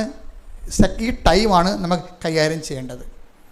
അതായത് അനുഭവങ്ങൾ ഘടകവിരുദ്ധമായിട്ട് വരുമ്പോഴും അമ്മ ചോദിച്ചു, ഇതെന്താ ഞങ്ങളോട് ഇങ്ങനെ ചെയ്തത്? അപ്പോൾ എന്താ പറഞ്ഞത്? ഞാനല്ല ചെയ്തത്, പിതാവാണ്. ഇതാണ് വിഷയം. അപ്പോൾ അത് നമ്മുടെ കാശാക്കാരന് വേണ്ടിയുള്ള കാര്യമല്ല. അതെന്തിനാണ്? പിതാവിൻ്റെ കാര്യം എന്താണ്? ഞാൻ പിതാവിനോട് ചോദിക്കുകയും നിങ്ങളുടെ ആയിരിക്കാൻ വേണ്ടി. അപ്പോൾ എന്താ ഒന്ന് മാറ്റിപ്പിടിക്കാനാണ് പറയണത്. മനസ്സിലായില്ല? സ്ഥലം വിൽക്കണേ എന്ന് പറഞ്ഞുകൊണ്ട് കാണണം. ഇനി ഇവിടുന്ന് പോയി കലൂര് പോയി നൊവേന കൂടും, അപ്പുറത്ത് പോയി വേറെ ധ്യാനം കൂടും. എന്തിനാണ് സ്ഥലം വിൽക്കണേ? ഇതാണ് ഇവരുടെ തലയിരിക്കണത്. അപ്പോൾ ദൈവം പറയും, മാറ്റിപ്പിടിക്കാൻ പറയും. എന്താ കാര്യം? ഇത് എന്നേക്കും നിങ്ങളുടെ കൂടെ, ഈ സ്ഥലം എന്നേക്കും നിങ്ങളുടെ കൂടെ ആയിരിക്കത്തില്ല. മകളെ കല്യാണം കഴിച്ചാലും ഇനി മകൾ പ്രസവിച്ചാലും അവരാരും എന്നേക്കും നിങ്ങളുടെ കൂടെ ആയിരിക്കത്തില്ല. കർത്താവ് വളരെ ക്ലിയറായിട്ടാണ് സംസാരിക്കണത്. മനസ്സിലായില്ലേ? നിങ്ങളെപ്പോൾ ഒന്ന് മാറ്റിപ്പിടിക്കേണ്ടി വരും. എന്താ കാര്യം? ദൈവം പറയണത് എന്നേക്കും നിങ്ങളോട് ആയിരിക്കാനാണ്. ഇപ്പോൾ ചില പറഞ്ഞ അച്ഛാ ഒരു ഓർഫണേജിൽ എവിടെയെങ്കിലും ആക്കി തരുമോ അച്ഛാ? എന്താ ഞാൻ മക്കളെ എന്നെ ഉപേക്ഷിച്ചു വന്ന്. ഞാൻ പറഞ്ഞു മക്കളെ ഉപേക്ഷിച്ചതല്ലേ സത്യം പറയുന്നതല്ലേ. ഇവിടെ ചില വിരയന്മാർ സന്ധ്യാലും പോകത്തില്ല. ഞങ്ങൾ പിന്നെ ഇവിടെയെങ്കിലും ഒരു കോൺവെൻറ്റിൽ കൊണ്ടുവരെ കിടത്തും. പക്ഷേ എന്താ അവർ പറയണത്? അവർ പറഞ്ഞ മക്കളെ ഉപേക്ഷിച്ചു, അച്ഛൻ കൊണ്ടുപോയി അനാഥാലയത്തിൽ തരാനാണ്. അപ്പോൾ മക്കളായാലും എന്നേക്കും നിങ്ങളോട് ആയിരിക്കത്തില്ല, അവർ ഉപേക്ഷിച്ചായിരിക്കത്തില്ല. നിങ്ങൾക്ക് നിങ്ങളുടെ ആ പഴയ സ്വാതന്ത്ര്യമായിട്ട് അവിടെ നിൽക്കക്കളി ഇല്ലാത്ത കാര്യമാണ് വന്നിരിക്കണത്. ചിലപ്പോൾ വന്ന ആൾക്കാർക്ക് നിങ്ങളുടെ സംസാരം പോലും ഇഷ്ടമുണ്ടാകത്തില്ല. നല്ല കാര്യം. അപ്പോൾ ഈ വന്ന വരുമ്പോഴൊക്കെ അവർക്ക് പഠിച്ച ആൾക്കാരാണ്. അവർക്ക് നമ്മുടെ സംസാരം എന്നെ വർത്തമാനാണെന്ന് ചോദിക്കും. എന്നെ വർത്തമാനാണ്. ഇപ്പോൾ ഞങ്ങൾക്ക് ദൈവമേ എൻ്റെ വീട്ടിൽ തന്നെ. അപ്പോൾ മകനാണെങ്കിൽ എന്ത് ചെയ്യും? മകൻ നമ്മുടെ കൂടെ കൂടുക? ഒരിക്കലും കൂടെ. അവനെ കെട്ടിക്കുമ്പോൾ തന്നെ ഉപേക്ഷിച്ചേക്കണം മകനെ. പല പ്രശ്നവും എന്താണ്? കെട്ടിച്ചിട്ട് നിങ്ങൾ കെട്ടിപ്പിടിച്ചോണ്ടിരിക്കുകയല്ലേ? അതാണല്ലേ പ്രശ്നം. കെട്ടിക്കുമ്പോൾ തന്നെ മാതാപിതാക്കന്മാരെ വിട്ടെന്ന് പറഞ്ഞില്ലേ? ഈശോ അല്ല പറഞ്ഞിരിക്കണത്. മാതാപിതാക്കന്മാരെ വിട്ട് ഭാര്യയോട് ചേരും. അപ്പം തന്നെ വിട്ടേക്കണം. അത് 90ാമത്തെ വയസ്സും പിടിച്ചോണ്ടിരിക്കുകയാണ്. ഒന്നും പ്രതീക്ഷിക്കരുത് എന്ന് കർത്താവ് പറയും. ഇനി എന്താ വിടണത്? എന്നേക്കും നിങ്ങളോട് ആയിരിക്കാൻ മറ്റൊരാശ്വാസകൻ. അതാണ് വിഷയം. മകനൊരു ആശ്വാസകനാണ്, ഭർത്താവ് ഒരു ആശ്വാസകനാണ്. ഈ സംഭവമൊക്കെ കുറച്ച് കഴിയുമ്പോൾ ചത്തുപോകും. എന്നിട്ട് നമ്മൾ കുഴിക്കാൻ പോയി കഴിഞ്ഞാൽ 8 മണിക്കത്തെ കുർബാനയും കൂടിയിട്ട് കുഴിക്കാൻ പോയി പ്രാർത്ഥിച്ചിട്ട് അവിടെ തന്നെ ഇരിക്കും. എന്താണ്? പഴയ കാര്യവും ഓർത്തുകൊണ്ടിരിക്കും. എന്തൊക്കെ ആളെ വിട്ടുപോയില്ലേ? വിട്ടതായിട്ട് നേരത്തെ കൂട്ടണം മക്കളെ, കൂട്ടി എഴുതി തള്ളണം. എന്താ കാര്യം വെച്ച് കഴിഞ്ഞാൽ എപ്പോഴായാലും ഈ നമ്മുടെ കയ്യിലുള്ളതെല്ലാം ഈശോ പറഞ്ഞല്ല, നിങ്ങൾ സമ്പാദിച്ചതെല്ലാം ആരുടേത് ആകും അല്ലേ? ചോദ്യമല്ലേ? അടിപൊളി ചോദ്യമല്ലേ? ക്രിസ്തുവിനെ അറിയണം. അല്ല ക്രിസ്തുവിൻ്റെ ആനുകൂല്യം കൊണ്ട് ജീവിതകാലം കൊണ്ട് ജീവിക്കാനൊന്നുമില്ല. ക്രിസ്തു തന്നെയാണല്ലോ പിതാവിൻ്റെ ആനുകൂല്യം. കൈയടിക്കട്ടെ, ശ്രുതിക്കട്ടെ.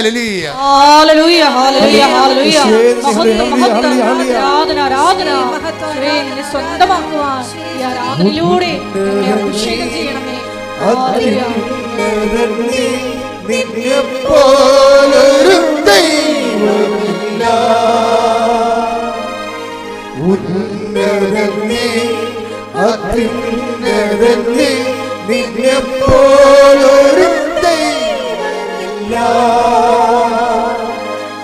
അത്ഭുതമാ അതിശയമാ നീ മാത്രമേ ദൈവമെന്നും.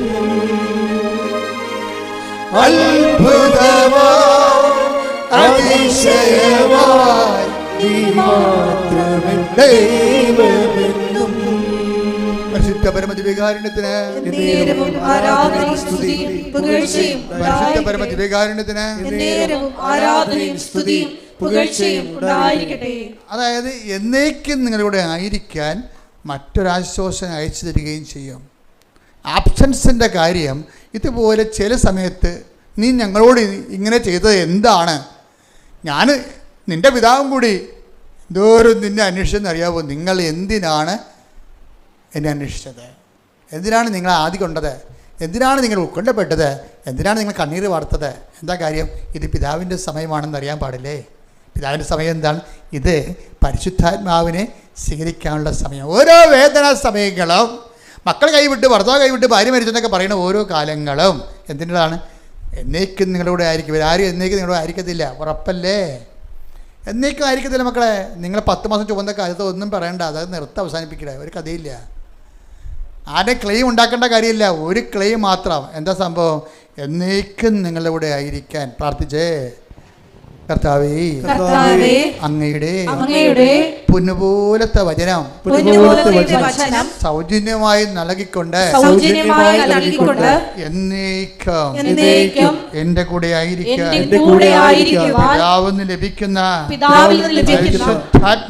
പരിശുദ്ധാത്മാവിനാൽ എന്നെ അഭിഷേകം ചെയ്യണമേ. നാളുകളിൽ നിങ്ങൾ എന്നോട് ഒന്നും ചോദിക്കാതിരിക്കാൻ ദാഹിക്കാതിരിക്കാൻ ഈ വെള്ളം കുടിക്കുന്നവൻ ഇനിയും ദാഹിക്കും. ഞാൻ തരുന്ന വെള്ളം കുടിക്കുന്നവർക്ക് ദാഹിക്കുകയില്ല.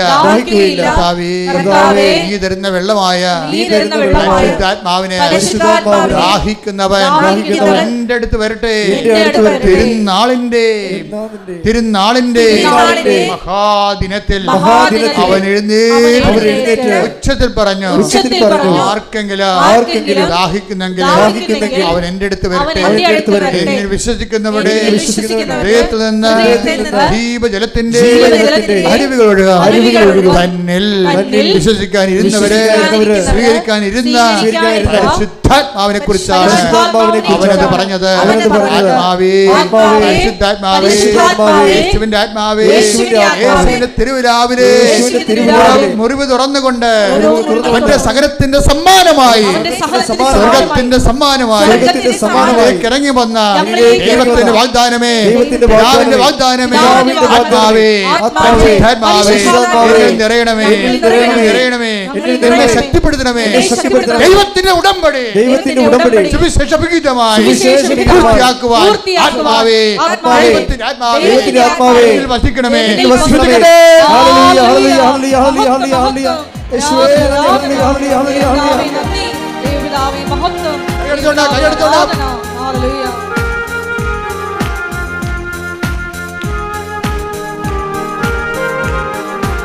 സന്തോഷത്തോടെ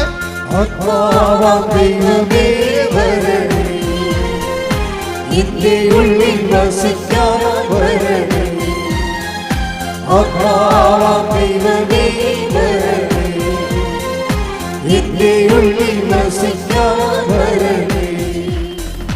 ദാഹിച്ചു നിന്നെ ഞാൻ തേടുന്നു, സ്വർഗ്ഗത്തുറന്നിറങ്ങി നീ വരണേ. ദാഹിച്ചു നിന്നെ ഞാൻ തേടുന്നു, സ്വർഗ്ഗത്തുറന്നിറങ്ങി നീ വരണേ. ആത്മാവാം ദൈവമേ വരണേ, എന്റെ ഉള്ളിൽ വസിക്കാൻ വരണേ. ആത്മാവാം ദൈവമേ വരണേ, എന്റെ ഉള്ളിൽ വസിക്കാൻ വരണേ. ഹല്ലേലൂയ, ഹല്ലേലൂയ, ഹല്ലേലൂയ, ഹല്ലേലൂയ.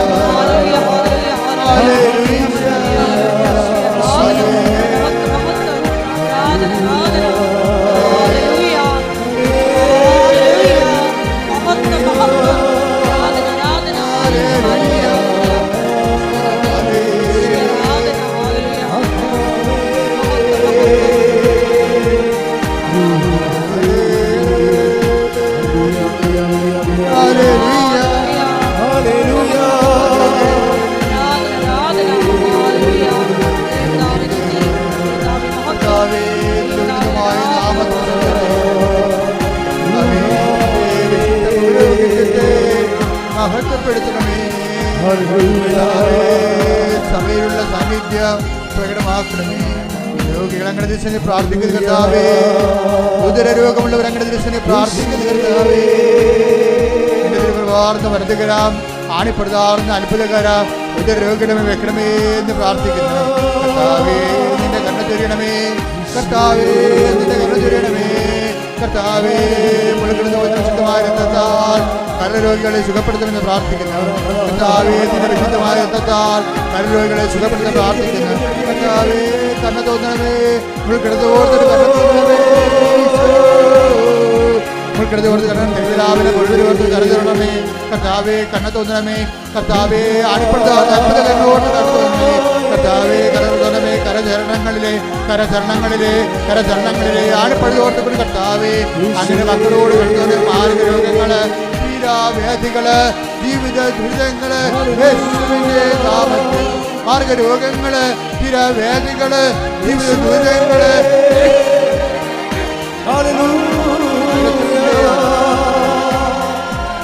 സ്തോത്രം.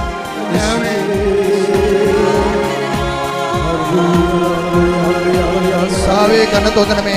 കർത്താവേ കണ്ണു തോന്നണമേ. ജോലിയില്ലാത്തവര്, വീടില്ലാത്തവര്, വഴിയില്ലാത്തവര്, ജോലിക്ക് വേണ്ടി ശ്രമിച്ചിട്ട് ലഭിക്കാത്തവര്, കർത്താവെ മാനസിക ഡിപ്രഷനുള്ളവര്, മനസ്സമാധാനം ഇല്ലാത്തവര്,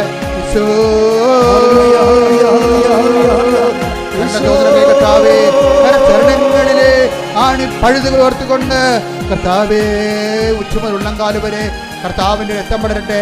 എല്ലാ കൊച്ചങ്ങളിലും കർത്താവിൻ്റെ രക്തം പടരട്ടെ. എല്ലാ പേശികളിലും കർത്താവ് രക്തം പടരട്ടെ. എല്ലാ ഞാടി ഞരമ്പുകളിലും കർത്താവ് രക്തം പടരട്ടെ. കർത്താവേ കണ്ണ തോന്നണമേ. പൗരോഹിത്യത്തെ മഹത്വപ്പെടുത്തണമേ. ശ്രുതികട്ടെ ശ്രുതികട്ടെ. പൗരോഹിത്യത്തെ മഹത്വപ്പെടുത്തണമേ. കർത്താവേ കണ്ണ തോന്നണമേ. മക്കളില്ലാത്തവരെ സ്പർശിക്കണമേ കർത്താവേ. ഭ്രാന്തി രോഗികളെ സ്പർശിക്കണ കർത്താവേ. ഭ്രാന്തുള്ളവരെ സ്പർശിക്കണ കർത്താവേ. മാനസിക രോഗങ്ങളുള്ളവരെ സ്പർശിക്കണ കർത്താവേ. ഉറക്കമില്ലാത്തവരെ സ്പർശിക്കണ കർത്താവേ. കർത്താവേ കണത്തോന്നണമേ. കർത്താവേ കണത്തോണം. നിന്റെ തിരുവിലാവിലെ മുറിവിനെ ഓർത്തുകൊണ്ട് കർത്താവേ കണത്തോണമേ. നിന്റെ ആണിപ്പെടുത്താവുന്ന അത്ഭുത കരങ്ങൾ ഓർത്തുകൊണ്ട് കർത്താവേ കണത്തോന്നണമേ. ചിരങ്ങ് രോഗികളെ, ചോരത്തവേ, ത്വക്ക് രോഗികളെ, പിശില രോഗികളെ, PCOD രോഗികളെ കർത്താവേ കണത്തോന്നണമേ. കർത്താവേ സ്പോണ്ടിലോസിസ് അസുഖമുള്ളവരെ കണത്തോന്നണമേ കർത്താവേ. ഓട്ടിസം രോഗികളെ കണത്തോന്നണമേ കർത്താവേ. അപസ്മാര രോഗികളെ കണത്തോന്നണമേ കർത്താവേ. കർത്താവേ കണത്തോന്നണമേ. എൻ്റെ കർത്താവിൻ്റെ ഉന്നതമായ നാമത്തിൽ, സഭയുടെ അധികാരത്തിൽ, കുരിശിന്റെ അടയാളത്തിൽ, ദൈവത്തിന്റെ ശക്തിയാൽ മാരക രോഗങ്ങള്, തീരാവേദികള്, ജീവിത ദുരിതങ്ങള് യേശുവിന്റെ നാമത്തില്, യേശുവിന്റെ നാമത്തില് മാറിപ്പോകട്ടെ. ശ്രുതിക്കട്ടെ ശ്രുതിക്കട്ടെ.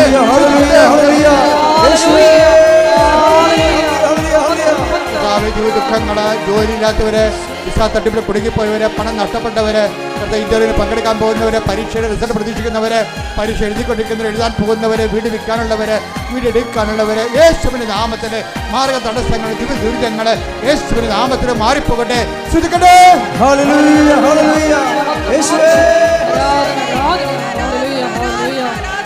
മഹത്വം ദൈവപിതാവേ നന്ദി. ദൈവപിതാവേ മഹത്വം. ദൈവപിതാവേ ആരാധന. എന്റെ ഉള്ളിൽ വസിക്കാൻ വരണേ. ആത്മാവാം ദൈവമേ വരണേ. എന്റെ ഉള്ളിൽ വസിക്കാൻ വരണേ. ദാഹിച്ചു നിന്നെ ഞാൻ തേടുന്നു. സ്വർഗം തുറന്നിറങ്ങി നീ വരണേ. ദാഹിച്ചു നിന്നെ ഞാൻ തേടുന്നു. സ്വർഗം തുറന്നിറങ്ങി നീ വരണേ. ആത്മാവാം ദൈവമേ വരണേ.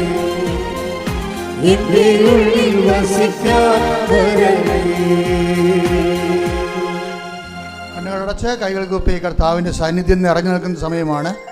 കൈകൾ ഒതുക്കി വെച്ചുകൊണ്ട് മാതാവിൻ്റെ മാധ്യസ്ഥ ഈശോൻ്റെ സന്നിധിയിലേക്ക് വരാനിടയാക്കിയ ഇന്നത്തെ ദിവസത്തെ ഓർത്തുകൊണ്ട് മനസ്സുകൊണ്ട് നന്ദി പറയുക. മലമൂത്രങ്ങൾ അറിയാതെ പോകുന്ന രോഗിയെ കർത്താവ് കാണിക്കുന്നുണ്ട്. ആ രോഗിയെ കർത്താവ് സുഖപ്പെടുത്തിയിരിക്കുന്ന 67 വയസ്സിനും 57 വയസ്സിനും ഇടയ്ക്കാണ് ആ രോഗിയുടെ പ്രായം. കർത്താവ് വ്യക്തി കിടക്കുമ്പോൾ വെറുതെ ആ വ്യക്തിക്ക് ബോധമില്ല, മലമൂത്രങ്ങൾ അറിയാതെ പോയിക്കൊണ്ടിരിക്കുന്ന ഭയങ്കരമായ സങ്കടമാണ് ആ കുടുംബത്തിന്. കർത്താവ് അത് ഏറ്റെടുക്കുന്ന ആളെ കാണിക്കുന്നുണ്ട്. കൊല്ലണമെന്ന് അതല്ലെങ്കിൽ ഒരു തരം കിട്ടിയോ ഉപദ്രവിക്കണമെന്ന് വിചാരിച്ചുകൊണ്ട് ഒരു പാര വെക്കണമെന്ന് പറഞ്ഞ് അമ്പ ചെയ്തുകൊണ്ട് നിൽക്കുന്ന സംഭവമാണ്. കർത്താവ് വില്ല് മറച്ച് വയ്ക്കുകയാണ്. എന്നാൽ മറ്റുള്ളവരെ ഉപദ്രവിക്കണം എന്നുള്ള നിൻ്റെ മനസ്സിൽ നിന്നെ ഉപദ്രവിച്ചവരെ, നിന്നെ കൊച്ചാക്കിയൊരു താത്തിക്കെട്ടിയവരെ തരം കിട്ടിയാൽ അവരോട് അതേ രീതി നാണയത്തിൽ തന്നെ പ്രതികരിക്കണമെന്ന് ആഗ്രഹിക്കുന്നവരുണ്ട്. പരിശുദ്ധാത്മാവ് പ്രവർത്തിക്കത്തില്ല. അതുകൊണ്ട് ആ വെള്ളം വാങ്ങിവെക്കാൻ ഈശോ പറഞ്ഞിരിക്കുന്നു. അത് നടപ്പിൽ വരുത്തുക.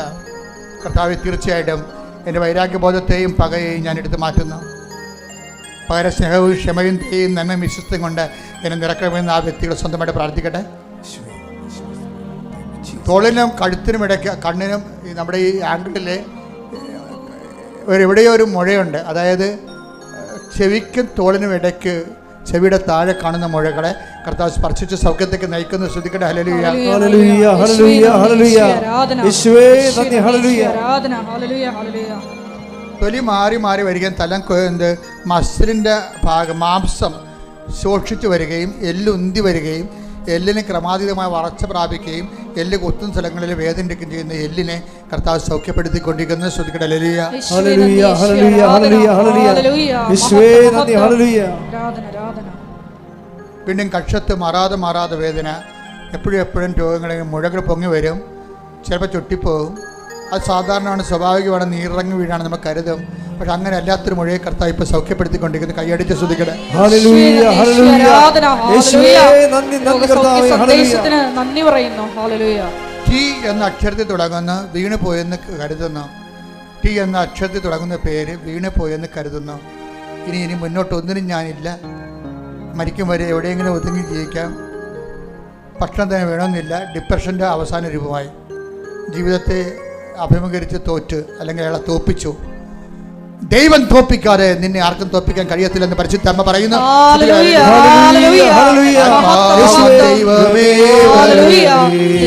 കൈയടിച്ചുകൊണ്ട് ഒരുമിച്ച് പറയുന്നു.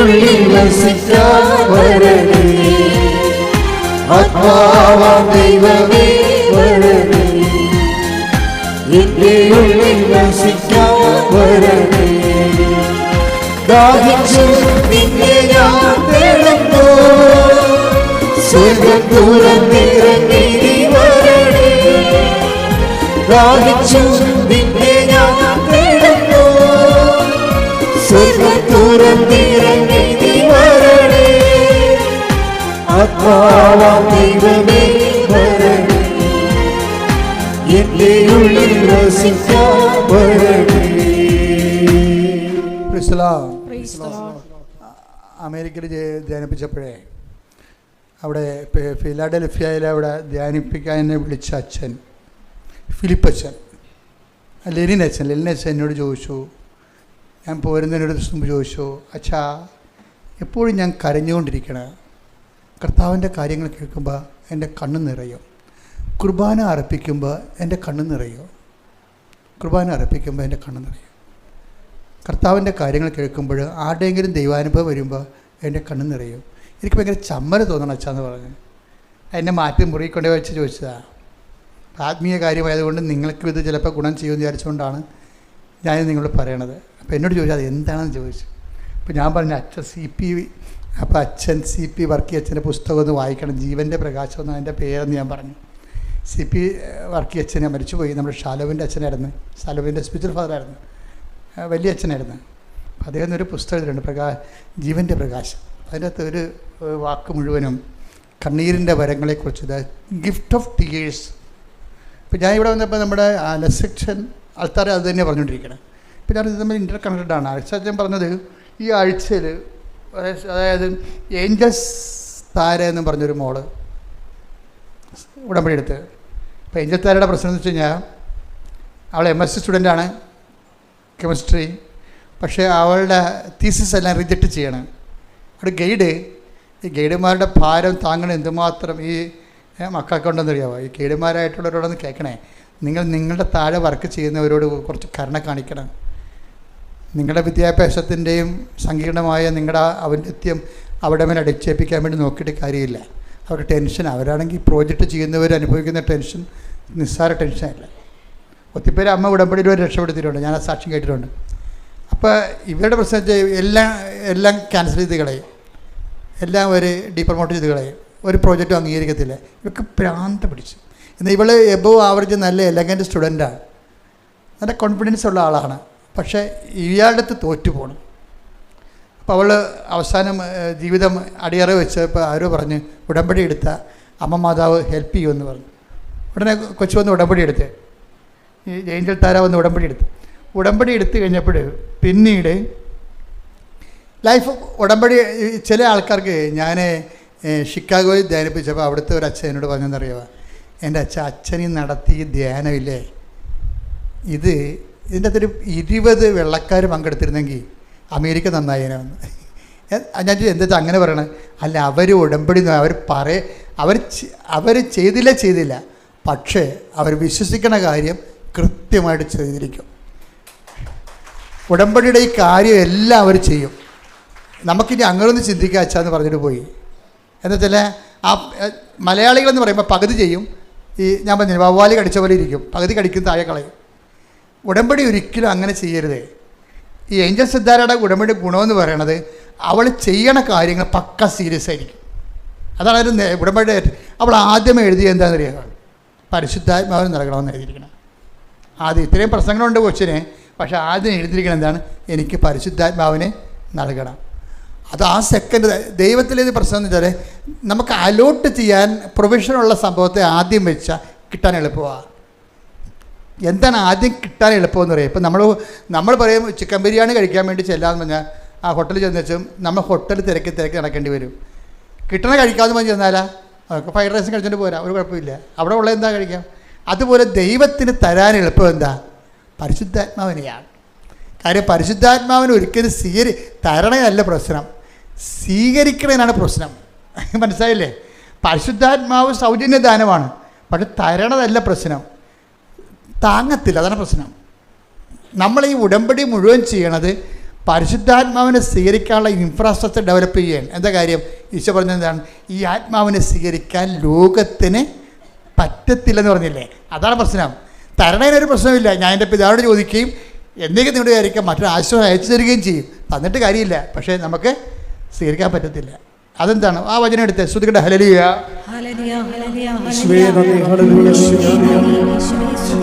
14:17 യോഹന്നാന്റെ സുവിശേഷം. ഈ സത്യാത്മാവിനെ സ്വീകരിക്കാൻ ലോകത്തിന് സാധിക്കുകയില്ല.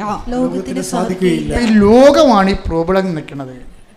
ഈ ലോകത്തെ ഹരിച്ചു കളയാൻ വേണ്ടിയാണ് നമ്മൾ ഉടമ്പടിയിൽ ഓരോ പൊസിഷൻ വെച്ചത്. നിങ്ങളുടെ സ്റ്റാറ്റസ് ലോ ചെയ്യുമ്പോൾ നിങ്ങൾ ഞാൻ തഹസിൽദാരാണ്, കളക്ടറാണ്, അതുകൊണ്ട് ഞാൻ ഉടമ്പടി എടുക്കത്തില്ലെന്നൊക്കെ പറഞ്ഞില്ലേ. അപ്പോൾ പിന്നെ എടുക്കുന്നവരെന്ന് പറയണത്, പിന്നെ എടുക്കുന്നവർ അത് കരുതിക്കൂടി എടുക്കാം. കുറച്ച് പ്രാർത്ഥിക്കാം, 5-6 ദിവസം നല്ലോണം പ്രാർത്ഥിക്കാം, എന്തെങ്കിലും നടക്കുമെന്ന് നോക്കട്ടെ. അങ്ങനെ കുറേ പെരിച്ചാരികൾ ഉടമ്പെടുത്തിട്ടുണ്ട്. എന്ന് വെച്ച് കഴിഞ്ഞാൽ അത് കുറച്ച് നോക്കാമെന്ന് പറഞ്ഞത് അങ്ങനെയല്ലേ സംഭവം. അത് ലോകാരൂപിയാണ്, അവരതൊന്നും ചെയ്യത്തുമില്ല. അതാണ് ഈശോ പറഞ്ഞത്. തരുന്നതിന് കുഴപ്പമില്ല, സ്വീകരിക്കാനാണ് കുഴപ്പം. സ്വീകരിക്കാൻ എന്താണ്, ഞാനിങ്ങനെ പത്രം കൊടുക്കണത്, അവരെല്ലാം നമ്മളെ വിളിക്കുക, തന്തയ്ക്ക് വിളിക്കുക, അത് കഴിഞ്ഞ ദിവസം പറയുക. അപ്പോൾ അവരെങ്ങനെയാണ് അത് ചെയ്യണത്? കഴിഞ്ഞ ദിവസം വിജയകുമാർ സാർ പറഞ്ഞു, ഞാൻ യൂത്തിൻ്റെ ഒരു സർക്കിൾ ഉണ്ടാക്കാൻ പോവുകയാണ്. എന്തിനാണ്? കൂട്ടത്തോടെ സുവിശേഷ വേല ചെയ്യാൻ. ഒറ്റക്ക് പോയി കഴിഞ്ഞാൽ ആൾക്കാർ എന്തെങ്കിലുമൊക്കെ പറയുമ്പോൾ അവർക്ക് മനസ്സ് മടുക്കും. ഞാനൊന്നും മിണ്ടില്ല, അങ്ങനെ പുള്ളിക്ക് ചെയ്യട്ടെ എന്ന് വിചാരിച്ചു. പക്ഷേ കൃപാസനത്തിൽ എന്താണ്, ഒറ്റക്ക് പോകണം. തന്തയ്ക്ക് വിളി കേട്ടാലും ഒറ്റക്ക് പോകണം. എന്താ കാര്യം? നിൻ്റെ കൂടെ മാതാവുണ്ടെന്നുള്ള ബോധ്യം. സഞ്ചാരി മാതാവല്ലേ അല്ലേ? അല്ല കൂട്ടം കൂടി ആയിട്ടാണ് പോണത്, അല്ല, ഒറ്റക്ക് പോകണം. കർത്താവിൻ്റെ കൂടെയുണ്ട്, ഞാൻ നിന്നെ ആശ്രയിച്ച് അയക്കുന്നു. അപ്പോൾ അപ്പോഴാണ് ദൈവത്തിൻ്റെ ഇവാഞ്ചലിസ്റ്റ് പ്രേക്ഷിതനായി പോണത്. അല്ല, ഇത് പാർട്ടി പ്രവർത്തനമല്ലല്ലോ, കൂട്ടം കൂടി പോയി വട്ടുപിടിക്കുകയല്ലല്ലോ. അപ്പം അത് ഒരാൾ പോകുമ്പോൾ എന്തെങ്കിലും ചിലപ്പോൾ നിങ്ങളൊരു വീട്ടിൽ ചെല്ലുമ്പോൾ എന്താണ് തരണത് ഭക്ഷിക്കാൻ പറയും. ചിലപ്പോൾ അവർ നമ്മളെ തന്തയ്ക്ക് വിളിക്കും, ഇത് ഭ്രാന്താണ് നിങ്ങൾക്ക്, ഇതൊക്കെ പറ്റിപ്പിക്കൊണ്ട് നടക്കണമെന്ന് ചോദിക്കും. അതായത് അപ്പം ഒരു വീട്ടിൽ ചെന്നാൽ കിട്ടണ ഭക്ഷിക്കാനല്ല പറയണത്. അല്ല, ഇത് ഞാൻ എടുക്കത്തില്ല, വേറെ തരാൻ പറയുക, ആരും പറയത്തില്ല. അപ്പം കർത്താവിൻ്റെ നാമത്തിലാണ് നമ്മൾ പോണത്. അപ്പം അങ്ങനെ വരുമ്പോൾ പരിശുദ്ധാത്മാവ് നിന്നിൽ ഇങ്ങനെ നിറഞ്ഞു നിൽക്കും. പിന്നെ നീ നേടിയതെല്ലാം എന്താണ്? നിനക്ക് ദൈവം തന്ന ദാനമാണ്. ആ ദൈവം തന്ന ദാനമാണ്. അപ്പോൾ പരിശുദ്ധാത്മാവ് കിട്ടുമ്പോൾ ചില സമയത്തൊരു കാലാവസ്ഥ ചേഞ്ചിങ് ഉണ്ടാവും, അത് കുഴപ്പമില്ല. ദൈവസ്നേഹം ഉണ്ടെങ്കിൽ നമ്മൾ അക്സെപ്റ്റ് ചെയ്യാൻ തയ്യാറാകും. അക്കത്തിലുള്ള സംഭവങ്ങളിൽ നമുക്ക് സന്തോഷം ഉണ്ടാകും. അപ്പം അത് പരിശുദ്ധാത്മാവാണ് ആ സന്തോഷം കൊണ്ടാണ് അതിൽ എപ്പിച്ചു പറയുന്നത്. അപ്പോൾ നിങ്ങൾ ആഹ്ലാദിച്ച് ഉല്ലസിക്കുവാൻ സ്വർഗ്ഗത്തിൽ നിങ്ങൾക്കുള്ള പ്രതിഫലം വലുതായിരിക്കുന്നു. ആഹ്ലാദം ഉണ്ടാകുന്ന സംഭവം അതാണ്. ഇപ്പം ഞാൻ പറഞ്ഞു വരുന്നതിൻ്റെ കാരണം, അതായത് ഇങ്ങനെ പരിശുദ്ധാത്മാവിൻ്റെ ഒരു ദാനം എന്ന് പറയുന്നത് ഈ ഗിഫ്റ്റ് ഓഫ് ടിയേഴ്സ് ആണ്. ഗിഫ്റ്റ് ഓഫ് ടിയേഴ്സ് എന്ന് വെച്ചാൽ കർത്താവിനെ കുറിച്ച് കേൾക്കുമ്പോൾ തന്നെ കണ്ണ് നിറയാൻ തുടങ്ങും, വചനം വായിക്കാൻ തുടങ്ങി കണ്ണ് നിറയാൻ തുടങ്ങും.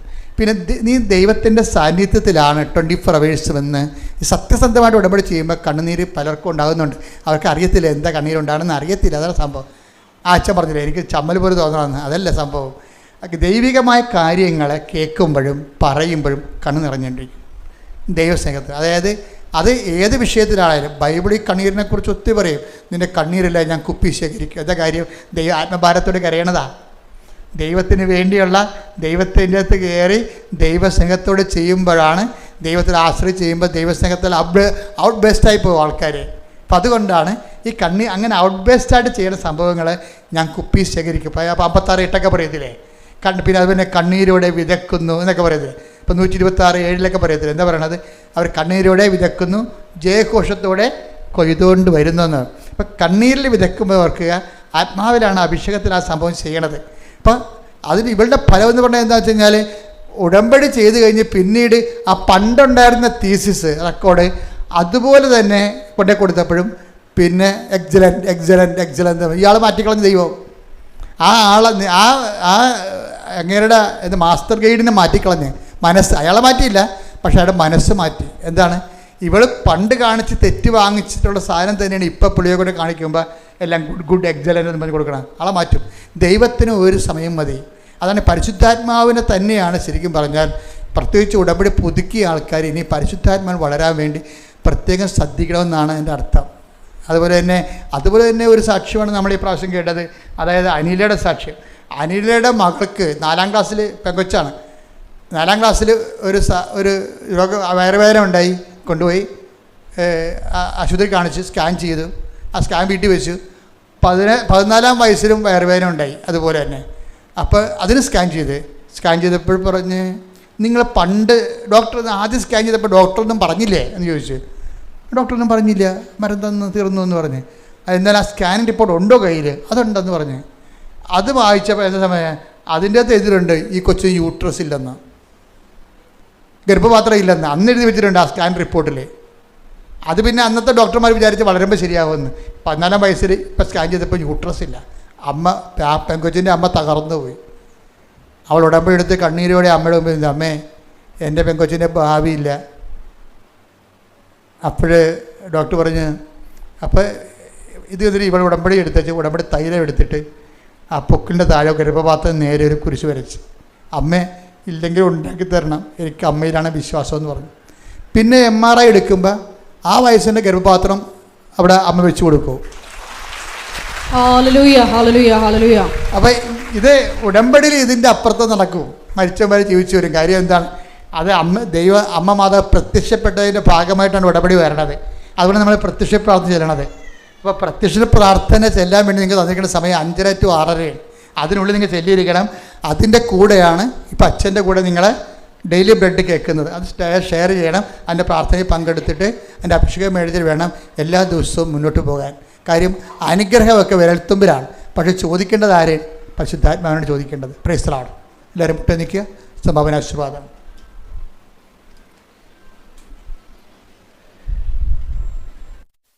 ഒരിക്കൽ കൂടി മരിയൻ ഉടമ്പടിയിൽ സമർപ്പിച്ചിരിക്കുന്ന എല്ലാ വിഷയങ്ങളും ദൈവമാതാവിൻ്റെ മധ്യസ്ഥയിൽ ദിവികാരുണ്യ സന്നിധിയിൽ സമർപ്പിച്ച് നമുക്ക് ഒരു നിമിഷം മൗനമായിട്ട് പ്രാർത്ഥിക്കാം.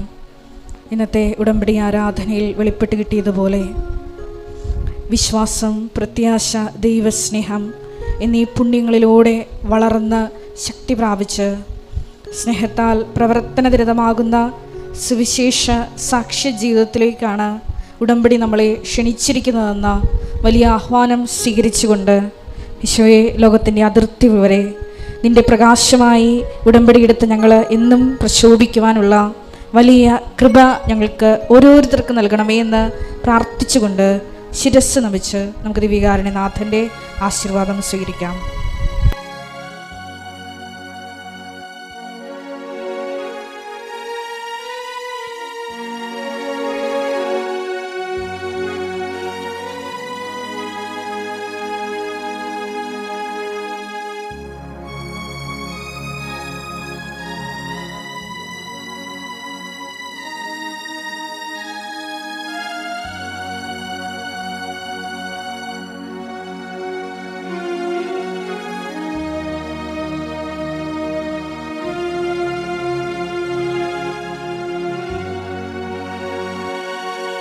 പരിശുദ്ധ പരമമാ ദിവ്യകാരുണ്യമേ,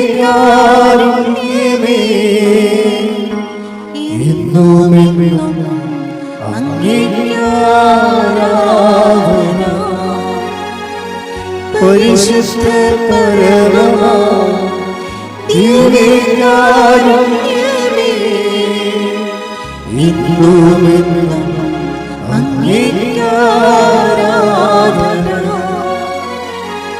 പരിശുദ്ധ പരമമാ ദിവ്യകാരുണ്യമേ,